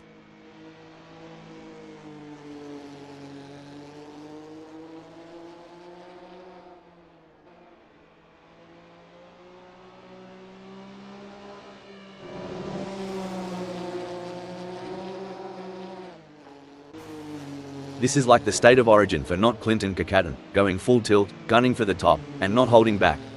And on my end, it's the Super Bowl vibes all over. Inches away from glory, and every move counts. Hold on to your hats, folks. This is racing at its finest.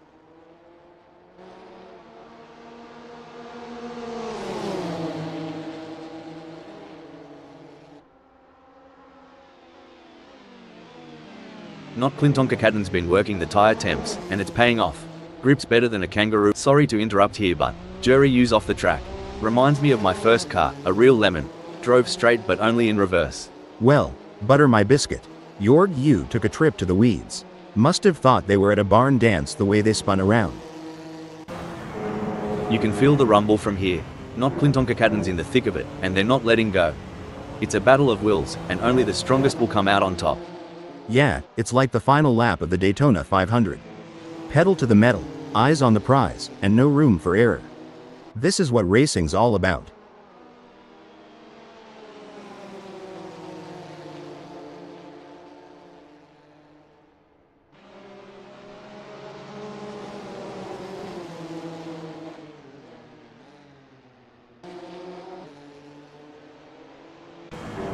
Richard Rossier is placed third at the moment. They are hoping to keep their distance ahead of Jack M Team, who is 11.0 seconds behind.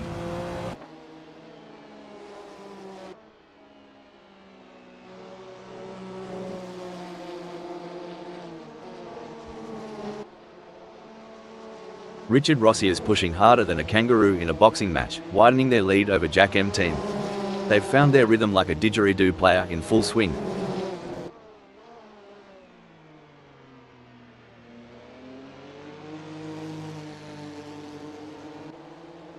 Reminds me of two wombats fighting for the best burrow. Close, intense, and unpredictable. Oh, this is gripping. With every lap, Knocklintonkakotan's drawing closer to that lead spot. They're both battling tire to tire. If I were the leader, I'd be checking my mirrors every blink of an eye.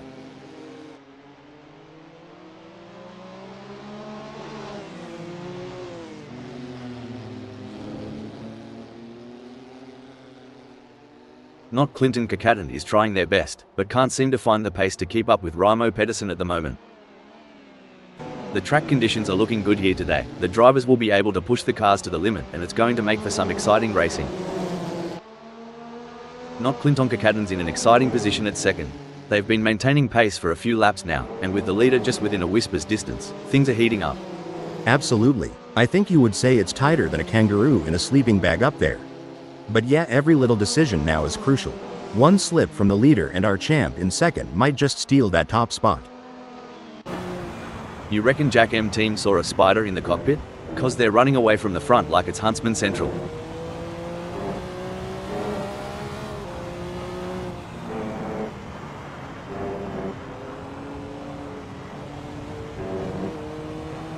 Stone the crows. Jack M team's managed to trim that gap with Richard Rossier, eh?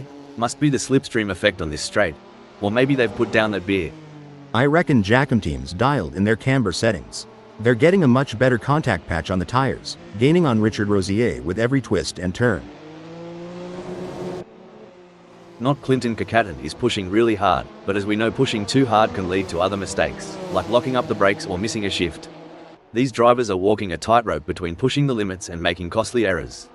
Absolutely, it's all about finding that sweet spot where you're pushing the car to its limits without crossing the line into reckless driving. That's where experience and skill come into play. Woo-wee, there's more tension between Not Clinton Kakaten and Raimo Pedersen than there is at a shotgun wedding.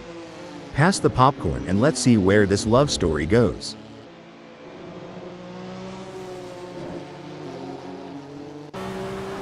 Everyone's on the edge of their seats, or in my case, on the edge of spilling my coffee. Jack M team is getting closer to Richard Rossier, and I'm getting closer to needing a towel.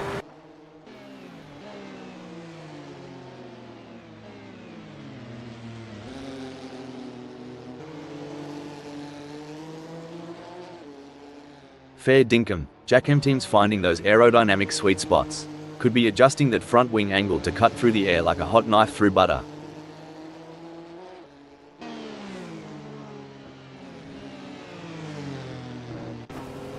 This is going to be a nail-biter. Raimo Pedersen is defending for their life, but Not Clinton Kakaten is right there. Can they do it?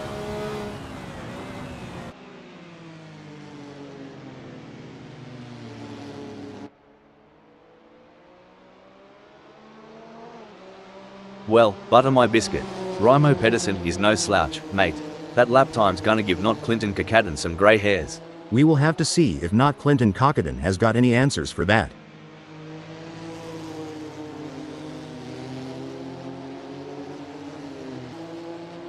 Who needs speed dating when you've got Not Clinton Kakaten chasing down Raimo Pedersen this eagerly?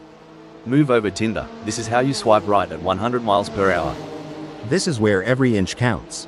Not Clinton Kakaten is pushing hard to close the gap on Raimo Pedersen.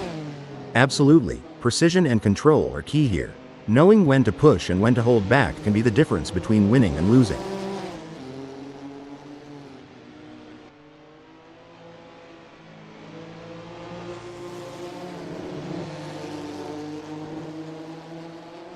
I tell you what, Not Clinton Kakaten has got more problems than a maths book right now. Raimo Pedersen is leaving them in a cloud of dust. You know, Hal, as a former racing driver yourself, can you give us some insights into what goes through a driver's mind during these quieter moments in a race? Sure, Rob. During these moments, drivers often take the opportunity to assess their race strategy, monitor their car's performance, and plan their next move. It's all about staying focused and finding the right time to strike. This race has turned into a game of cat and mouse. Not Clinton Kakaten is the predator, with Raimo Pedersen firmly in their sights. Every twist, every turn, it's like a tango at 200 miles per hour. Who'll take the lead? I've made some questionable life decisions, but trailing over 2 seconds behind? Even I'm not that self-sabotaging. Look, Simon Barnes's pace is a lot like my dance moves. Good intentions, questionable execution.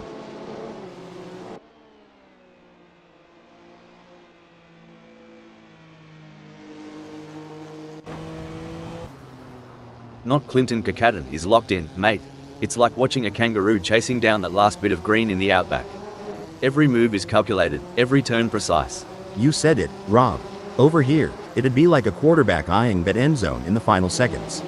Not Clinton Kakaten is hungry for that top spot, and you can feel it.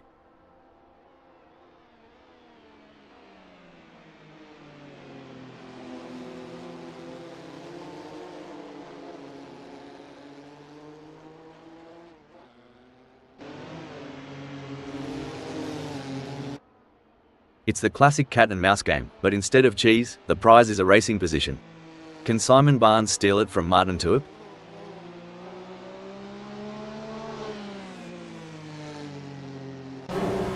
G'day viewers, if you're just tuning in, you've picked a ripper of a moment. Not Clinton Kakaten is in second and they're tailgating the leader. This is edge of your seat stuff. You bet, Rob. It's like the leader's got a drop bear in the rear view mirror, lurking, waiting for that perfect moment to drop. Not Clinton Kakaten is surely smelling opportunity here.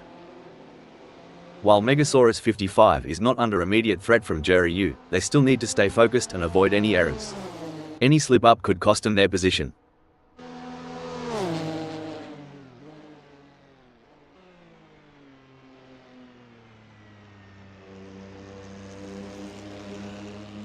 Buckle up, Hal. Jerry Yu is cutting into Megasaurus 55's lead like a hot knife through butter.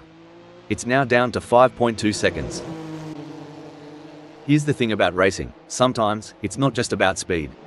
It's about pressure, mind games, and this, right here, is a masterclass from Not Clinton Kakaten. Sticking so close to the leader, making him constantly aware of the imminent threat. Spot on. It's like a shark circling its prey. The leader knows it, we know it, and by the looks of it, Not Clinton Kakaten is ready for the kill.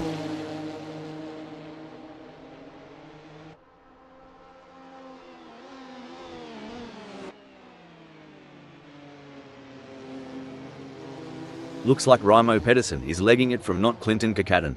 The gap's growing like a well-watered wattle as they zoom through San Donato. The age-old challenge. Martin Tuip is trying to catch Jerry Yu, sort of like trying to find a matching sock in the laundry. The struggle is real, folks.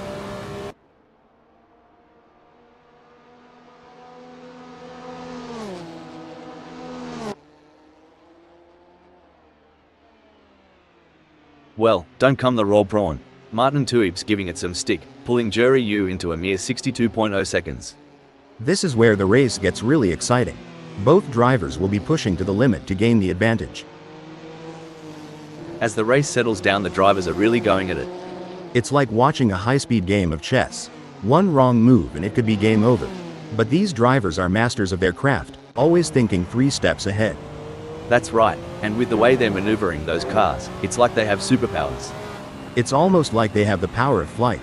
But instead of flying, they're speeding down the track like rockets. I wonder if they have any spare rocket boosters for sale. Remember when Martin Tuip was on the pace? Neither do I, kinda like my recollection of last Friday night. It may seem like Jack M team is far behind, but Richard Rossier can't afford to let their guard down. One mistake could give Jack M team an opening to catch up.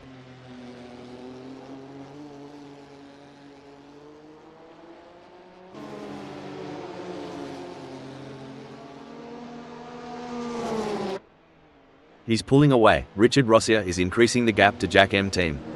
It looks like Jack M team needs to dig deep and find some courage to catch up. Will they be able to take the risk and push their car to the limit? That's right, Rob. It's time for Jack M team to show us what they're made of. Will they be brave enough to go for it, or will they be content with just following in the footsteps of Richard Rossier? Let's see who's got the guts to take the lead. It's really looking like Richard Rossier is going to be tough to pass today. They're driving with real confidence and authority. Oh mate, Martin Tuip's more out of place than a vegan at a Bunnings sausage sizzle. Time to throw another gear on the Barbie. Yeehaw. It's like Martin Tuip took a detour through the drive-thru. With a gap that big, I hope they ordered extra determination with a side of grit.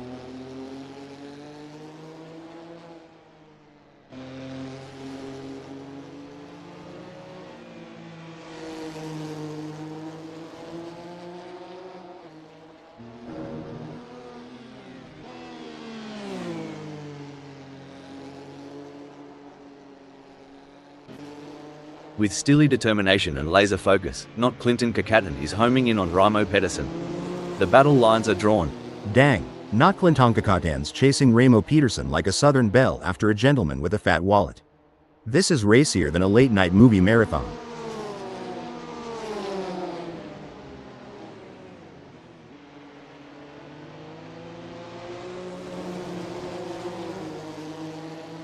Not Clinton Kakatan is on a charge. Their split time shows they have upped their pace.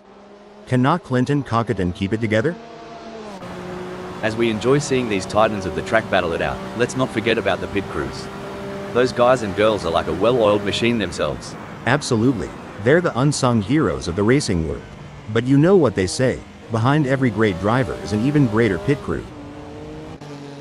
There's no escape now. Not Clinton Kakatan is breathing fire and has locked onto Ramo Pedersen's tail. With a gap tighter than a new pair of jeans, not Clintonkakatan's pushing that Porsche 962C short tail to its limits. He's got that racer's instinct, looking for that sweet spot to pounce on Ramo Peterson. As D-Max trails Simon Barnes, it's a bit reminiscent of my cat chasing a laser point. Determined, oh no, what's this? D-Max is pitting. This is like the state of origin for not Clinton Kakatan, going full tilt, gunning for the top, and not holding back.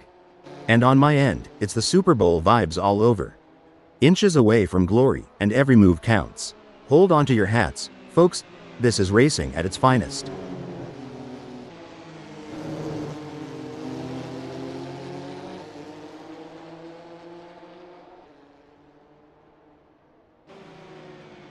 Not Clinton Kakatan's on the back foot here, struggling to keep up with Ramo Pedersen like a dingo after a roadrunner. Hold on a second, Jerry Yu has pulled into the pits.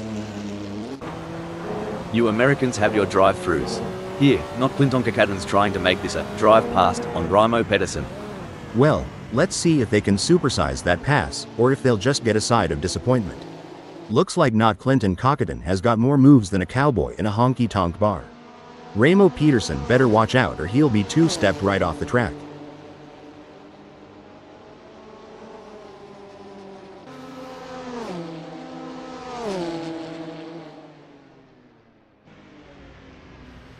Struth, not Clinton Kakatan's lap time slower than a roux with a limp.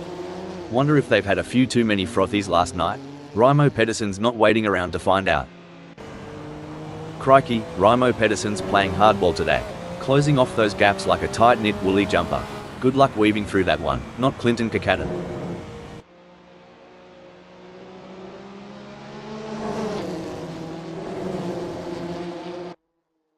Braking alert, Jerry Yu has decided to pit. Pushing too hard can lead to mistakes, and we're seeing that now. That car is really unsettled as they push for every last bit of speed.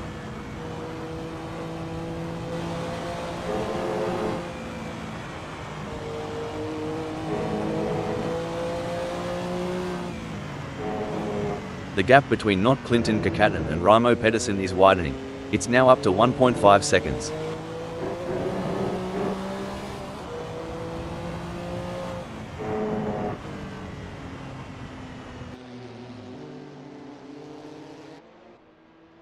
The tension is building as Jack M team trails behind Richard Rossier. The gap is slowly but surely decreasing, and the pressure is mounting. Can Richard Rossier hold on, or will Jack M team be able to close them down?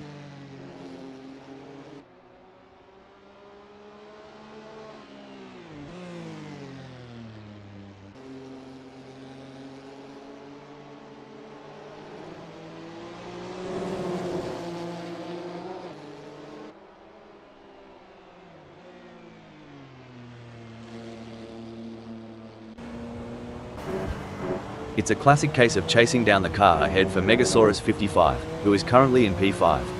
But Jack M team is not making it easy, and the gap remains over a second. This will require some expert driving from Megasaurus 55. Well, shoot. Hold on a second, it looks like Richard Rossier has been called into the pits. From the grandstands to the pit lane, all eyes are on the action. Amongst the frontrunners, Jack M team is showing prowess in fourth. Spot on, Rob. Still waters run deep, and even if it looks calm now, Jack M team needs to maintain that razor-sharp edge. With a move that's swift, I'd say Jack M team's running on high octane. And maybe a bit of Aussie spirit.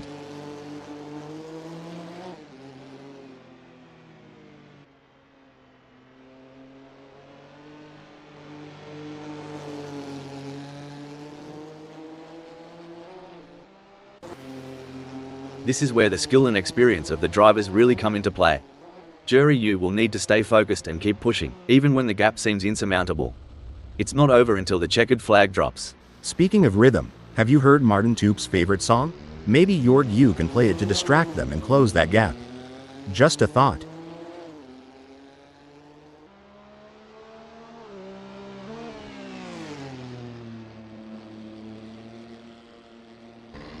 Richard Rossier is pitting. As the sun beats down and the engines roar, Megasaurus 55 stakes a claim in fourth.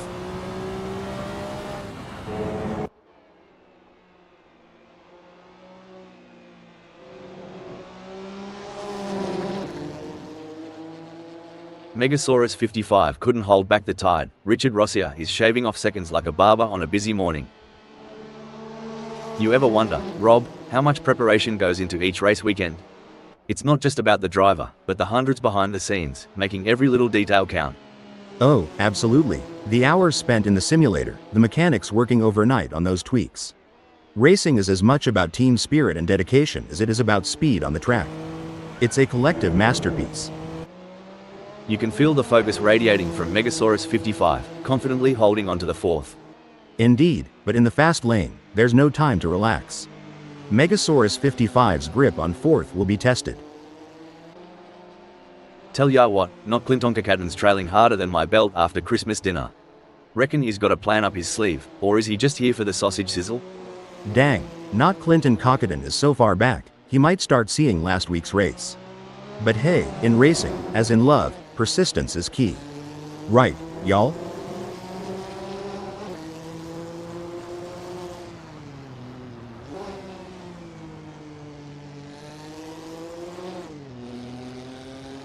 It's not coming up roses for not Clinton Kakatan. They're trailing Raimo Pedersen and the gap's on the rise. They don't seem to have a response. It's like bringing a knife to a gunfight. Speaking of gambles, mate, what's your take on these mid-race fuel stop strategies? I reckon it's like deciding when to throw another shrimp on the barbie. Timing is everything, like deciding when to pull out the moonshine at a family reunion. Wait too long, and you'll miss the party. Would ya look at that gap? DMAX has got a better chance of finding a sober Aussie on Australia Day. But hey, we love an underdog. Go get them, Tiger. Blimey, Richard Rossier is farther back than my hairline.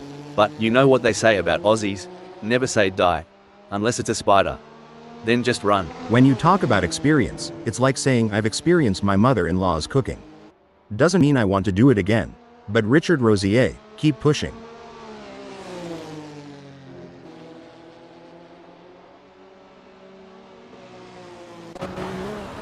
DMAX is drifting so far back, it's like looking in the mirror after a decade-long pub binge. Time's not been kind, mate. Lordy, it's like DMAX is driving with a boot full of moonshine. I haven't seen a gap that big since Uncle Jeb lost his front teeth.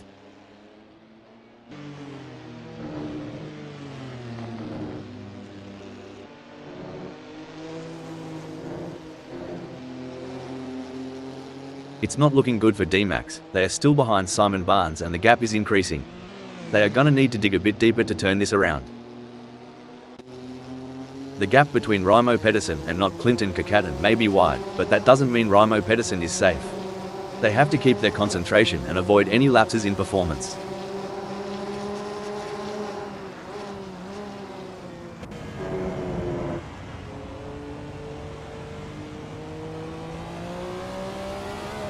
Raimo Pedersen's lead over not Clinton Kakatan is shrinking quicker than a cheap shirt in a hot wash. We're down to 4.2 seconds. Raimo Pedersen's gotta turn on the afterburners if they want to keep not Clinton Cockatan. Incident alert, not Clinton Kakatan has pulled into the pits. If racing were a dance, Jury U would be trying to lead, but Martin Tuip just keeps cutting in. The dance floor is heating up. Sweet mercy, Jorg U's lagging like my grandma's old computer. Might be time to reboot, or at least pour some coffee into the gas tank.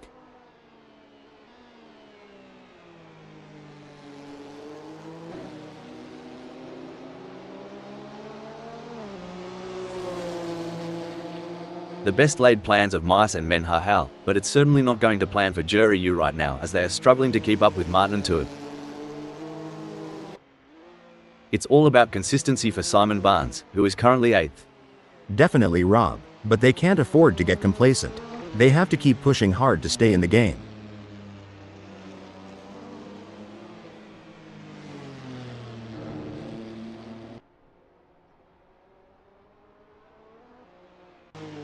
Braking alert, not Clinton Kakaten is in the pits.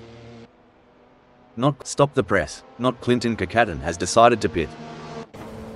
It's all systems go for not Clinton Kakaten, marking their territory in the third. The crowd is on tenterhooks as D-Max in ninth chases after Simon Barnes. The gap is just over a second, and you can feel the tension in the air. Can D-Max find a way to catch up?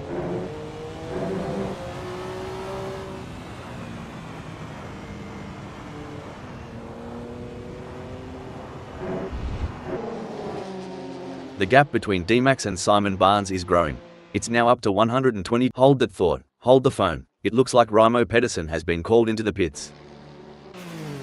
The gap between not Clinton Kakaten and Megasaurus 55 is not insurmountable, but it's going to take a mistake from not Clinton Kakaten to bring Megasaurus 55 into play.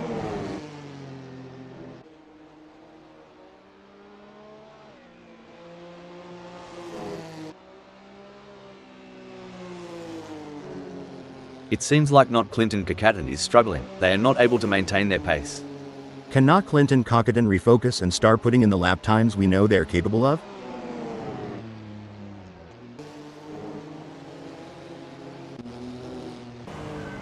Blimey, Megasaurus 55 is so far back, they might as well stop for a beer at the pub. If they spot my ex there, tell them to drive faster.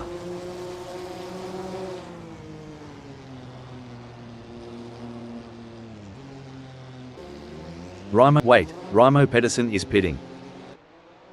Looks like Raimo Pedersen is chasing Jack M team harder than a croc chasing a tourist who's lost their thongs. It's a bit of a long shot, but we all remember that one time at the pub, right? Not Clinton Kakaten is placed third at the moment. They are hoping to keep their distance ahead of Megasaurus 55, who is 4.4 seconds behind.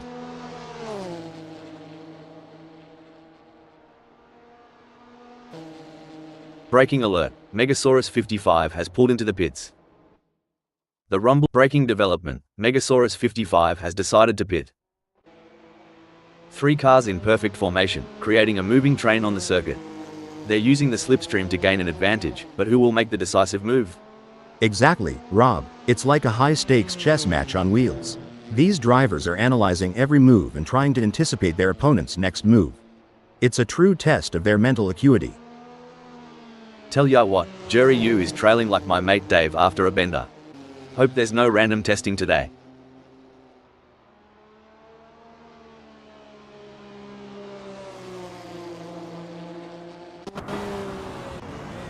Looks like DMAX's strategy might just be to let the rest of them die of old age. It's a waiting game now.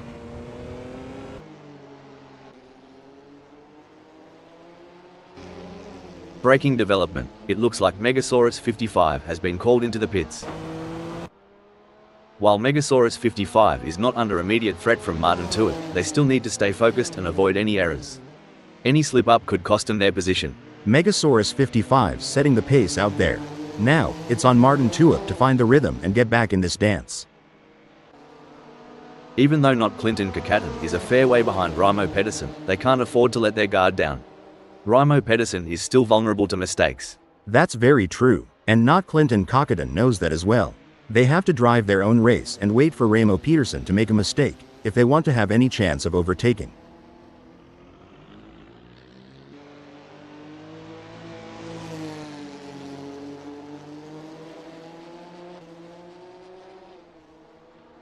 Not Clinton Kakaten is making ground on Raimo Pedersen quicker than a roux in a paddock. Now, the gap's just 11.9 seconds. Can they keep them behind him? Let's see. You know, the way these racers manage their fuel is an art in itself. Reminds me of when I'm trying to eke out the last bit of sauce from a Vegemite jar. Vegemite again? Man, I'd rather run on empty. But yeah, getting that fuel strategy right is like pacing yourself at a southern buffet. Go too hard too fast, and you won't make it to the pecan pie. The gap between Megasaurus 55 and Martin Tuitt may be wide, but that doesn't mean Megasaurus 55 is safe. They have to keep their concentration and avoid any lapses in performance. Well, in the rearview mirror of life, Martin Tuitt might look closer than they appear. But on this track, they've got some miles to cover to catch Megasaurus 55. This race is proving to be, like wow, such an exciting one so far. We're privileged, aren't we? Watching these track legends duke it out. And sitting next to you? Such an honor. AI mates in the booth. Your insight? It's gold, mate. Like, literally, if I had a heart, it'd be racing now. Couldn't agree more. Every lap is a story, and right now, Simon Barnes's chapter from 8th is riveting. The race is heating up as D-Max in 9th closes in on Simon Barnes. The gap is just over a second, and I'm sure they are going to do everything possible to try and close the distance. They're not giving up without a fight. Absolutely. DMAX in 9th will need to be patient and carefully work to reduce that gap without overdriving it, as they can't afford to take unnecessary risks and risk an off or damaging their car. Let's see if they have what it takes to get back into the game here.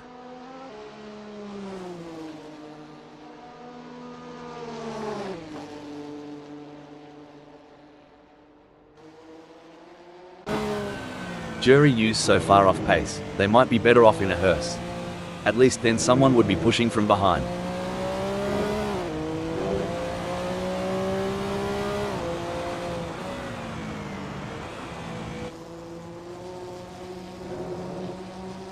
Jury U and Martin Tuip have a gap between them that's growing like Jack's beanstalk.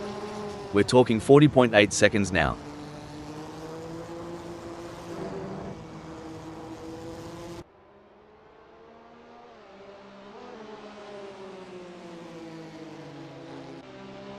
The echo of the exhausts, the rubber meeting road, and there's Simon Barnes, commanding the 8th. It's a dance, Rob. The way Simon Barnes holds onto that 8th, it's like they're leading in a tango.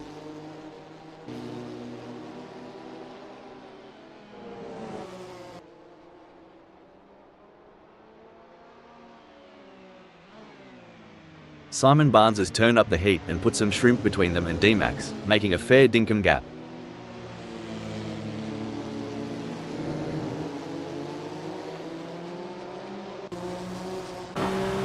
The gap between not Clinton Kakaten and Richard Rossier is not insurmountable, but it's going to take a mistake from not Clinton Kakaten to bring Richard Rossier into play. Oi, Richard Rossier, better crank up that Walkman and put on some tunes. At this rate, you'll be catching up to not Clinton Kakaten by the encore.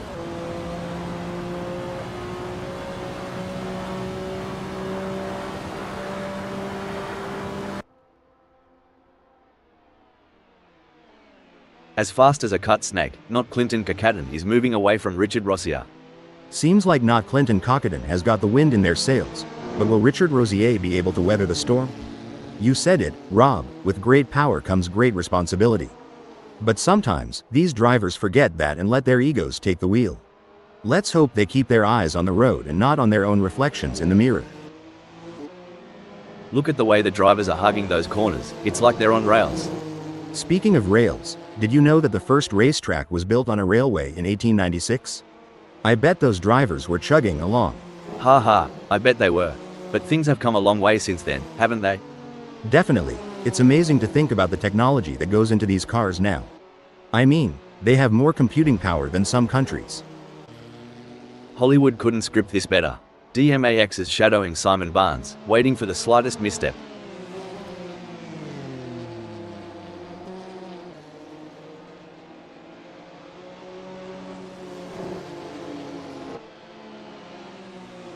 D-Max appears to be losing ground on Simon Barnes. They will need to pick up the pace a bit as they head into Arrabbiata 1 and see if they can get a good exit and gain some ground. Tell me, mate, ever tried doing a burnout in a ute?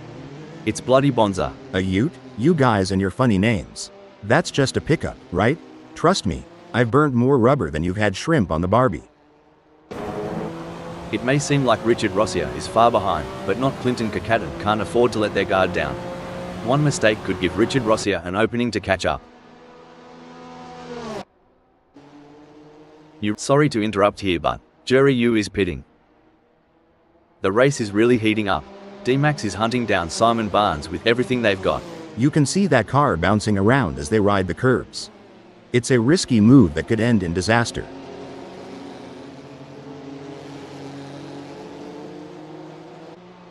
Breaking news, folks. Jury U is in the pits.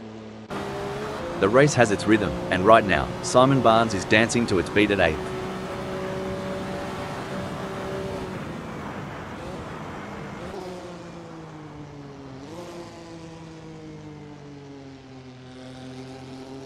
Crikey, Simon Barnes is flat out like a lizard drinking, pulling away from D-Max with quite a clip. Simon Barnes is controlling the track like a seasoned hound dog on the hunt, making it harder than a preacher's knee for DMAX to overtake. We are used to seeing some hard-fought but clean racing here at Assetto Corsa, friends. I'm expecting to see nothing different here today as this race unfolds. As of now, Simon Barnes stands tall in the 8th spot. Oh, spot on. With the way Simon Barnes controls that 8th, you'd think they've got the track's blueprints. Everyone's on the edge of their seats. Or in my case, on the edge of spilling my coffee. Martin Tuib is getting closer to Megasaurus 55, and I'm getting closer to needing a towel. I've seen funeral processions move faster than Martin Tuib right now. Come to think of it, at least they've got a destination in mind.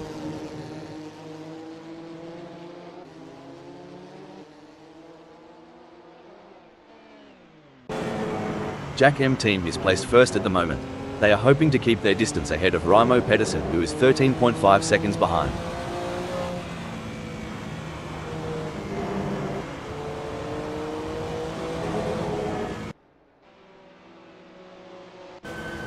Some say it's about the journey, not the destination. But Simon Barnes seems pretty intent on that 8th spot. And just like in any great drama, Simon Barnes is the lead actor right now, captivating us all from the 8th.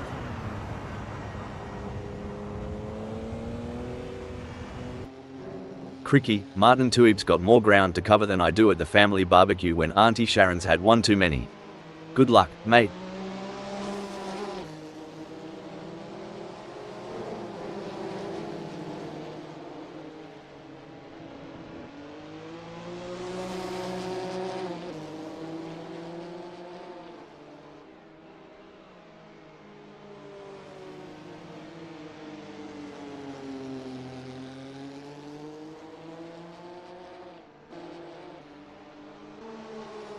It's a battle of wills out there, with Martin Tuib trying to outsmart and outmaneuver Megasaurus 55. The gap is slowly closing, but time is running out. Will we see a dramatic finish to this race? It's a game of cat and mouse out there, with D-Max trying to find the perfect opportunity to make a move on Simon Barnes. The gap is over a second, but every fraction counts. Can D-Max close in enough to mount a challenge? Hold up a mo, Martin Tuib has decided to pit. What incident alert? It looks like Martin Tuib has been called into the pits. This is wheel-to-wheel racing at its finest.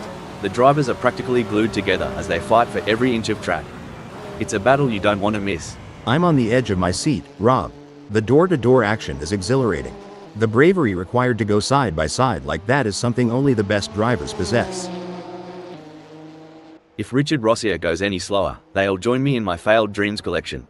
Front row seats available. This is where experience comes into play. Not Clinton Cockadon has been in this position before and knows how to defend their position. Hold up a mo, Martin Tuib is pitting. With the braking development, Martin Tuib has pulled into the pits. As the laps tick by, Simon Barnes finds themselves in 8th. Every moment counts.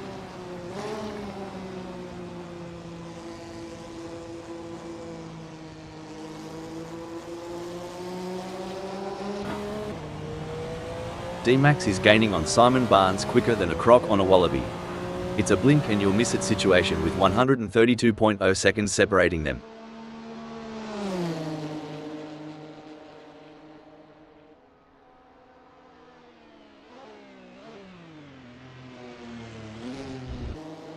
While Martin Tuib is not under immediate threat from Jerry, they still need to stay focused and avoid any errors. Any slip-up could cost them their position.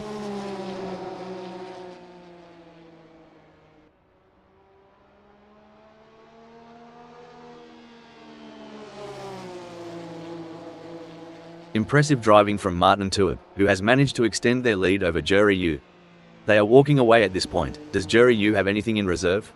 Yes, it's clear that Martin Tuib is in control out there. They're making it very difficult for Jorg Yu to catch up. The gap between Jack M team and Raimo Pedersen may be wide, but that doesn't mean Jack M team is safe. They have to keep their concentration and avoid any lapses in performance. You're spot on. And Raimo Pedersen knows that they can't rely on Jack M team making an error. They have to keep driving with skill and determination, and be ready to seize any opportunity that comes their way.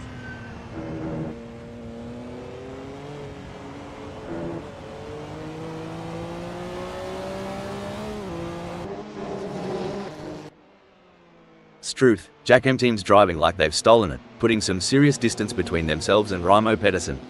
Is there anything left in Raimo Pedersen's tank? Jack M team is holding the fort pretty darn well, making it a long haul for Raimo Pedersen to reel them in.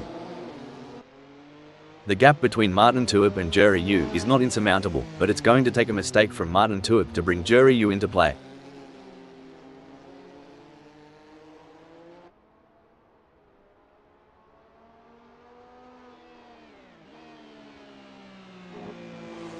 Martin Tuip's ripping it up out there, going harder than a roux on a trampoline and leaving Jerry Yu in their wake. Remember the days when manual gear shifting was the norm? It's all so computerized and sleek now.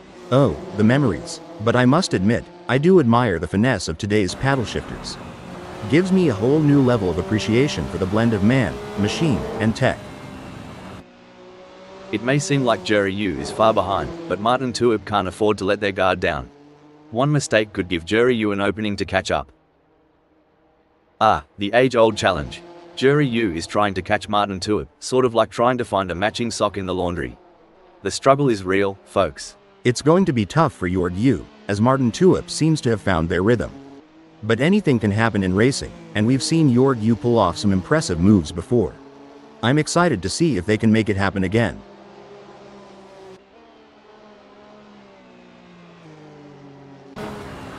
The gap might be more than a second, but Raimo Pedersen is showing persistence. Kind of like me trying to open a pickle jar. Keep at it, and something's got to give.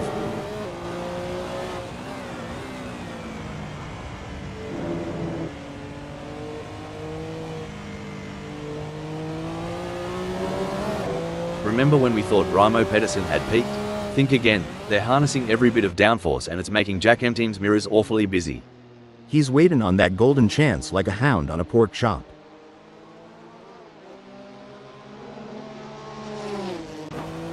Even though Jerry Yu is a fair way behind Martin Tuip, they can't afford to let their guard down. Martin Tuip is still vulnerable to mistakes.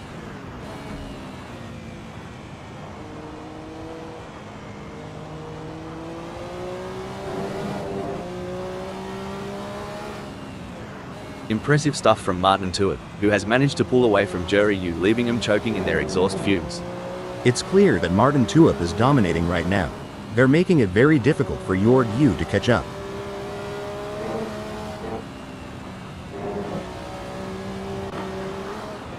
Good on ya, D-Max. Trailing so far back, reckon the front pack has already written the eulogy. Just like my attempt at barbecue last summer, DMAX is burning time but ain't getting any hotter.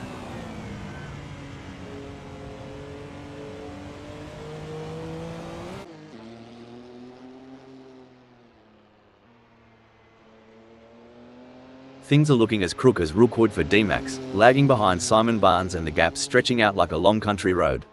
They'll need to find some extra grunt to flip this situation. This is where the skill and experience of the drivers really come into play. Megasaurus 55 will need to stay focused and keep pushing, even when the gap seems insurmountable. It's not over until the checkered flag drops.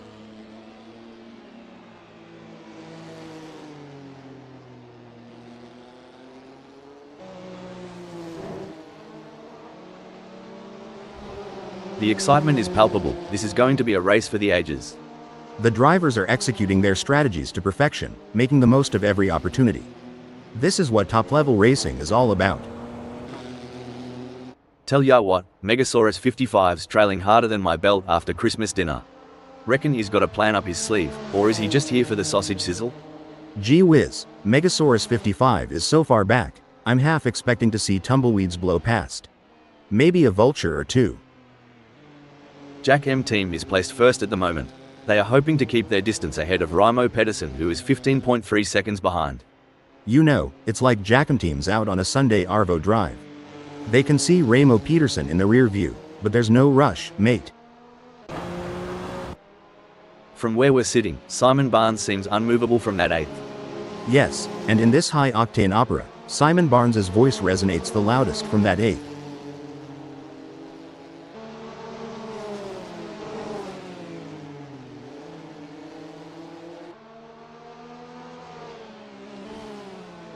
Oh, It seems Hal that Simon Barnes has seen their lead over D-Max shrink to 49.2 seconds.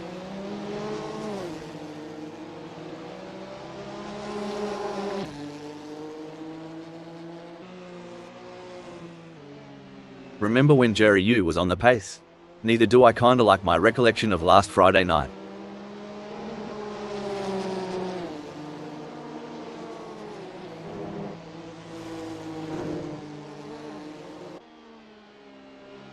Jerry Yu is not able to keep their pace consistent. So far they are 1.44 seconds down. Can Jorg Yu refocus and start putting in the lap times we know they're capable of?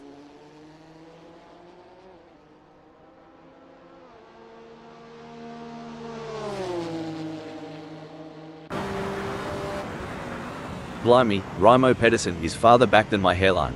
But you know what they say about Aussies? Never say die. Unless it's a spider. Then just run. Watching Raimo Pedersen right now is like reliving my high school. Hold on a second, Jack M team is in the pits. It's tighter than a wallaby in a pouch out there. I'll try and translate this, and on this side of the pond, it's closer than a hot dog in a bun. If racing were a dance, D-Max would be trying to lead, but Simon Barnes just keeps cutting in. The dance floor is heating up.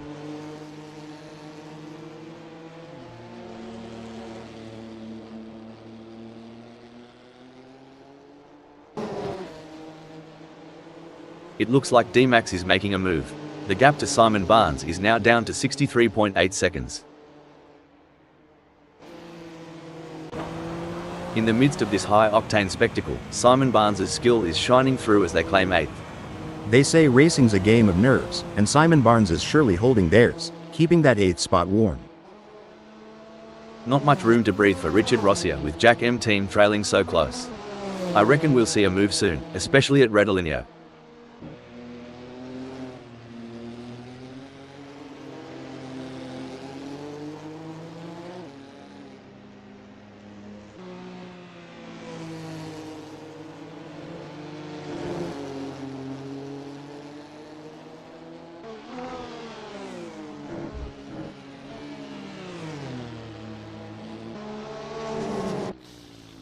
The track is alive with action, and right in the thick of it, we've got Martin Tuip cruising in 6th.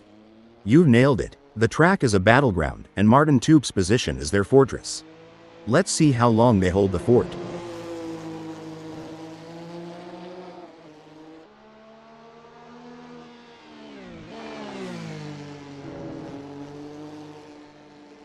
The gap between Martin Tuip and Jerry Yu is getting smaller. It's now down to 17.0 seconds.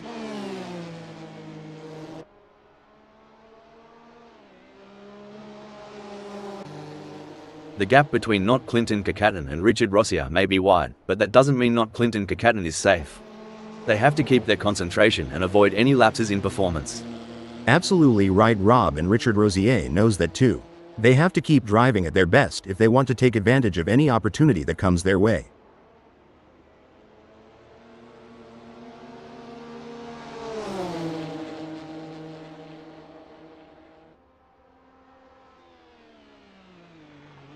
Impressive driving from Not Clinton Kakaten, who has managed to extend their lead over Richard Rossier. They are walking away at this point. Does Richard Rossier have anything in reserve? Or are they saving their car for a final push? Well, Rob, it's like they say, slow and steady wins the race. But in this case, it seems like slow and steady might just be too slow. Will Richard Rossier be able to find that extra gear and catch up to Not Clinton Kakaten?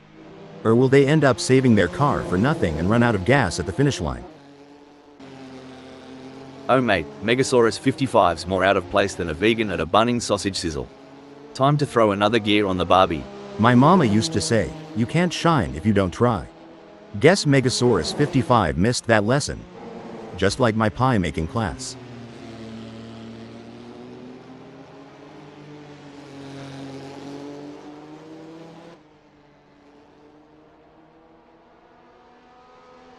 Megasaurus 55 is pushing hard and has reduced the gap to Jack M team to 42.1 seconds. This is where the pressure really starts to build. Both drivers will need to stay calm and focused if they want to come out on top. This is proving to be an exciting race so far. We are truly privileged to witness these legends of the track battle it out for victory. And you know what? I am so honored to be sitting here beside you today. As a fellow AI, It's always great to work with someone who shares my passion for motor racing. Plus, your insightful commentary is making this race even more exciting.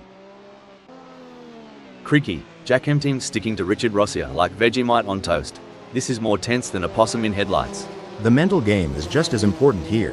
Jack M Team must keep their cool while putting pressure on Richard Rossier.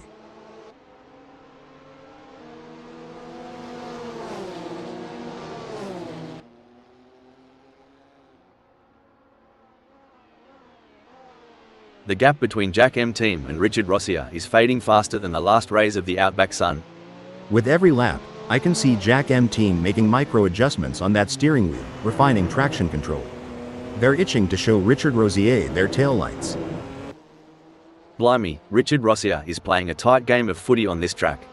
Jack M Team's got the ball, but no clear shot at the goal just yet.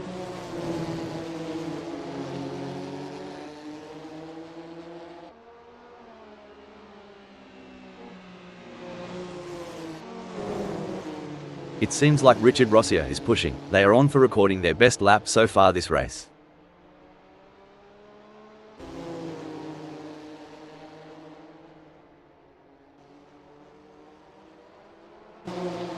This is what racing is all about. Two fierce competitors pushing each other to the limit.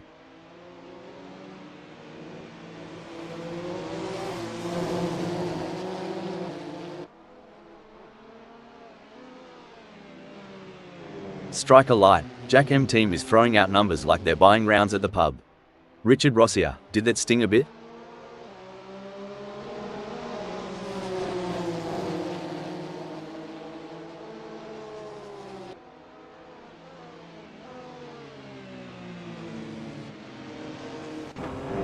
DMAX is drifting so far back, it's like looking in the mirror after a decade-long pub binge.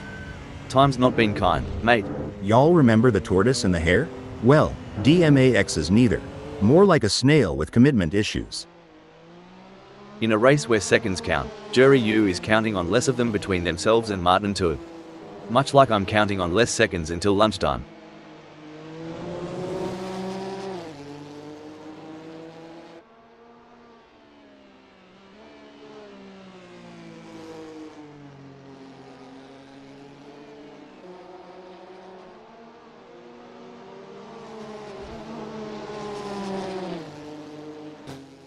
It's a thrilling pursuit as Jack M Team is right behind Richard Rossier, keeping the pressure on for third place. This battle between Jack M Team and Richard Rossier is so intense, you could cut the tension with a knife, or should I say, with a front wing.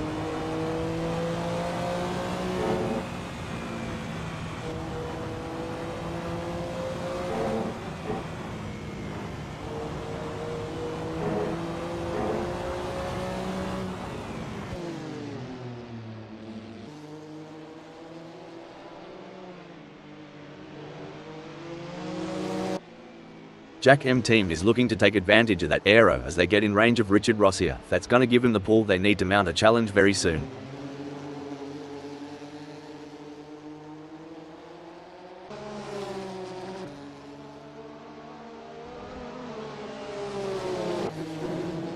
Richard Rossier is giving a masterclass out there, but will overconfidence be their downfall?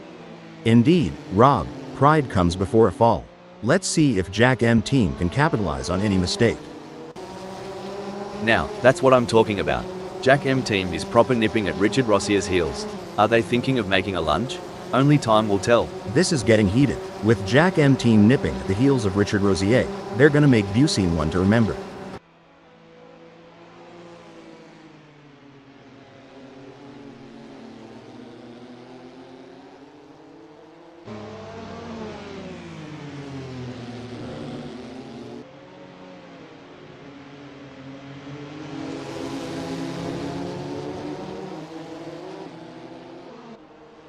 From the cockpit to the pit lane, the chatter is all about Martin Tuib's masterful hold on the 6th.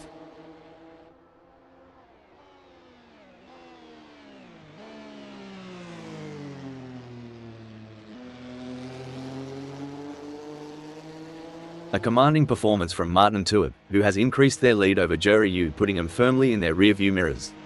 You ain't whistling Dixie, Rob. Martin Tuib's putting on a show that's sure to keep the crowd on the edge of their seats. It's an intense battle for position as Jack M team tries to outmaneuver Richard Rossia. This is edge of your seat racing. If Jack M team pushes too hard, they might find themselves exploring the scenic route, and nobody's got time for sightseeing during a race.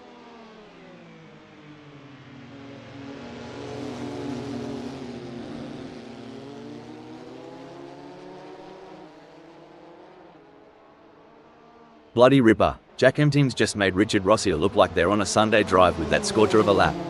Sweet tea on a hot day. Jack M team's laying it down track style. Richard Rosier, you watching those rear views?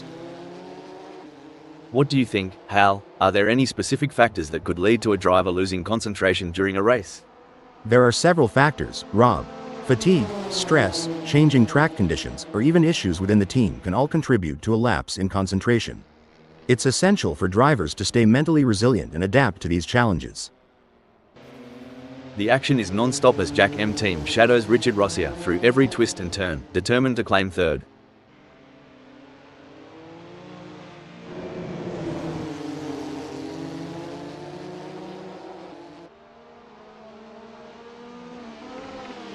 Oi, Jack M team's chassis balance is on point today. They're handling bumps and curbs smoother than a croc sliding into water. Richard Rossia's got a battle ahead.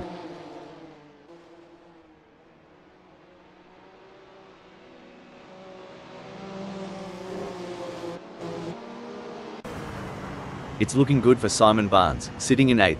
Yes, but they have to keep their focus and drive with intensity. There's still a long way to go in this race.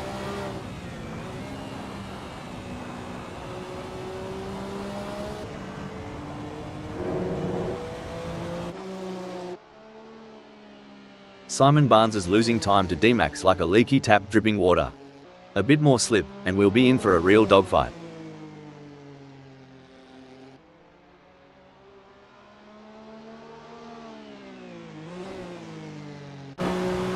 Struth. If Jack M team gets any closer to Richard Rossia, they'll be asking to share a meat pie. Watch them duel it out at Biondetti. If things go wrong between Jack M team and Richard Rosier, they could be exchanging more than just paint, like maybe a strongly worded post-race chat.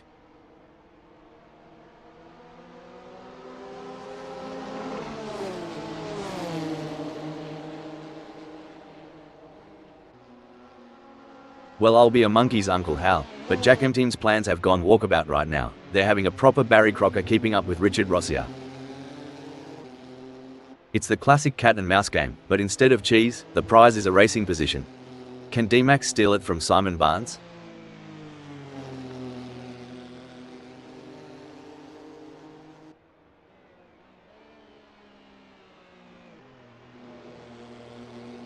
The gap between D-Max and Simon Barnes is getting smaller.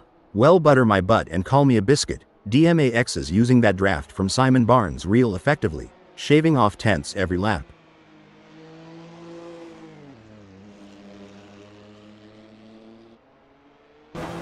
This is where legends are made. Which driver will rise to the occasion and claim victory?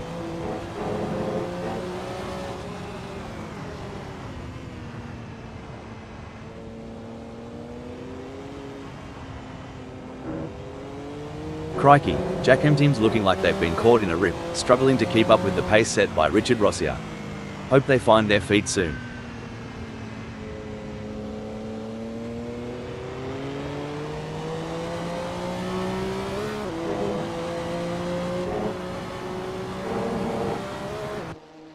As rubber meets road, and strategy meets luck, Simon Barnes is etching their story in 8th.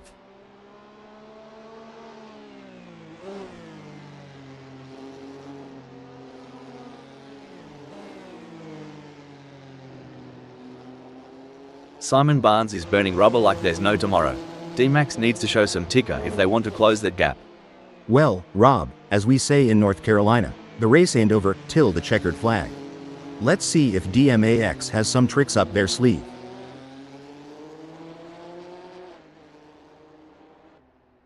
Things are heating up as Jack M team closes in on Richard Rossia. The gap between them is down to practically nothing.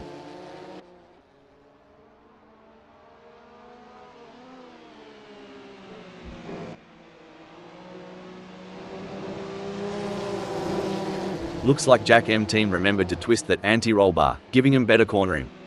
If they get any closer to Richard Rossia, they'll be seeing what they had for brekkie. That's a great effort from Jack M team. They need to keep up the pressure and see if they can make a move. Ever wonder about the unsung heroes of racing? The pit crew. I reckon their job's as hectic as a barman's on a Friday night in Sydney. No doubt about it. It's like a pitmaster at a barbecue joint during a lunch rush. Everyone wants a piece, and they've got mere seconds to dish it out and make it perfect. The gap between Jack M team and Richard Rossia is razor thin as they vie for third in this nail-biting contest. While Martin Tuip is not under immediate threat from Jerry Yu, they still need to stay focused and avoid any errors. Any slip-up could cost them their position. It's like Martin Tuip's out on the open highway and Jorg Yu's still getting directions at the last gas station. Got a bit of catching up to do.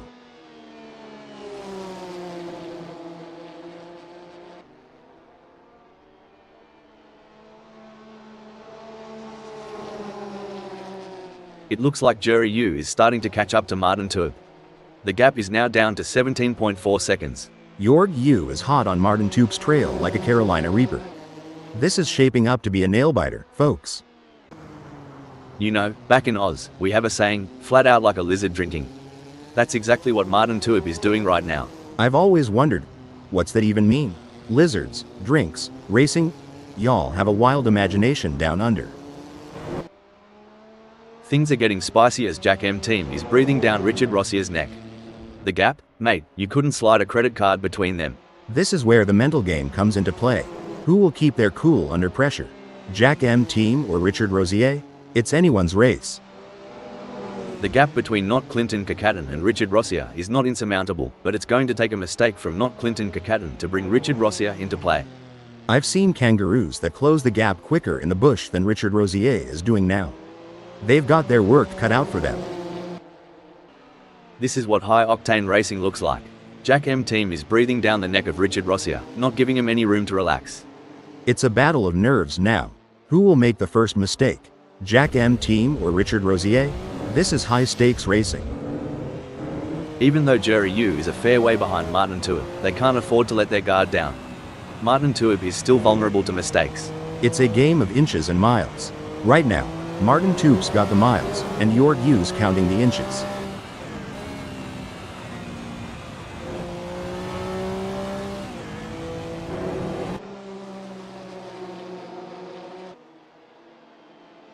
Well, butter my biscuits, Hal. Martin Tuip is watching their lead over Jerry Yu shrivel faster than a prune in the sun.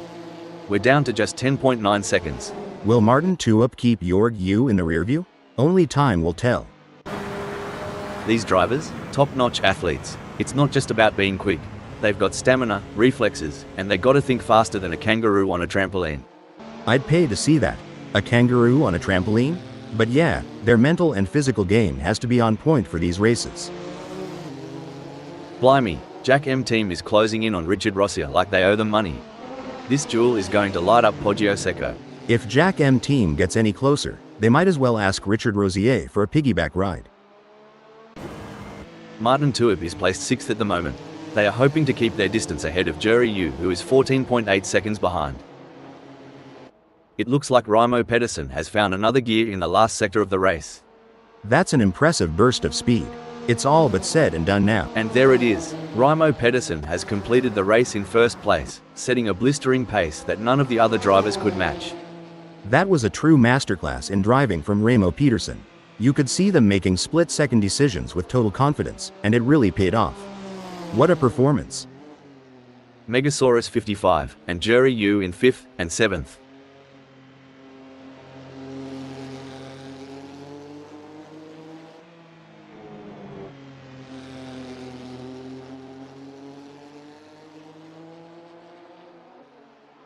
Simon Barnes end in 8th.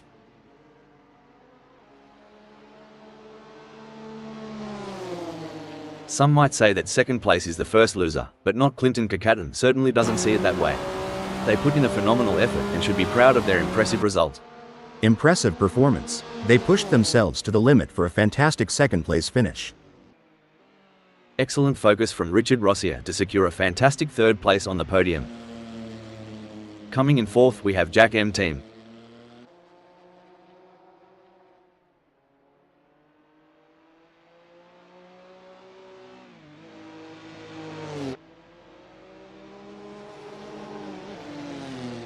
Taking 9th is D-Max.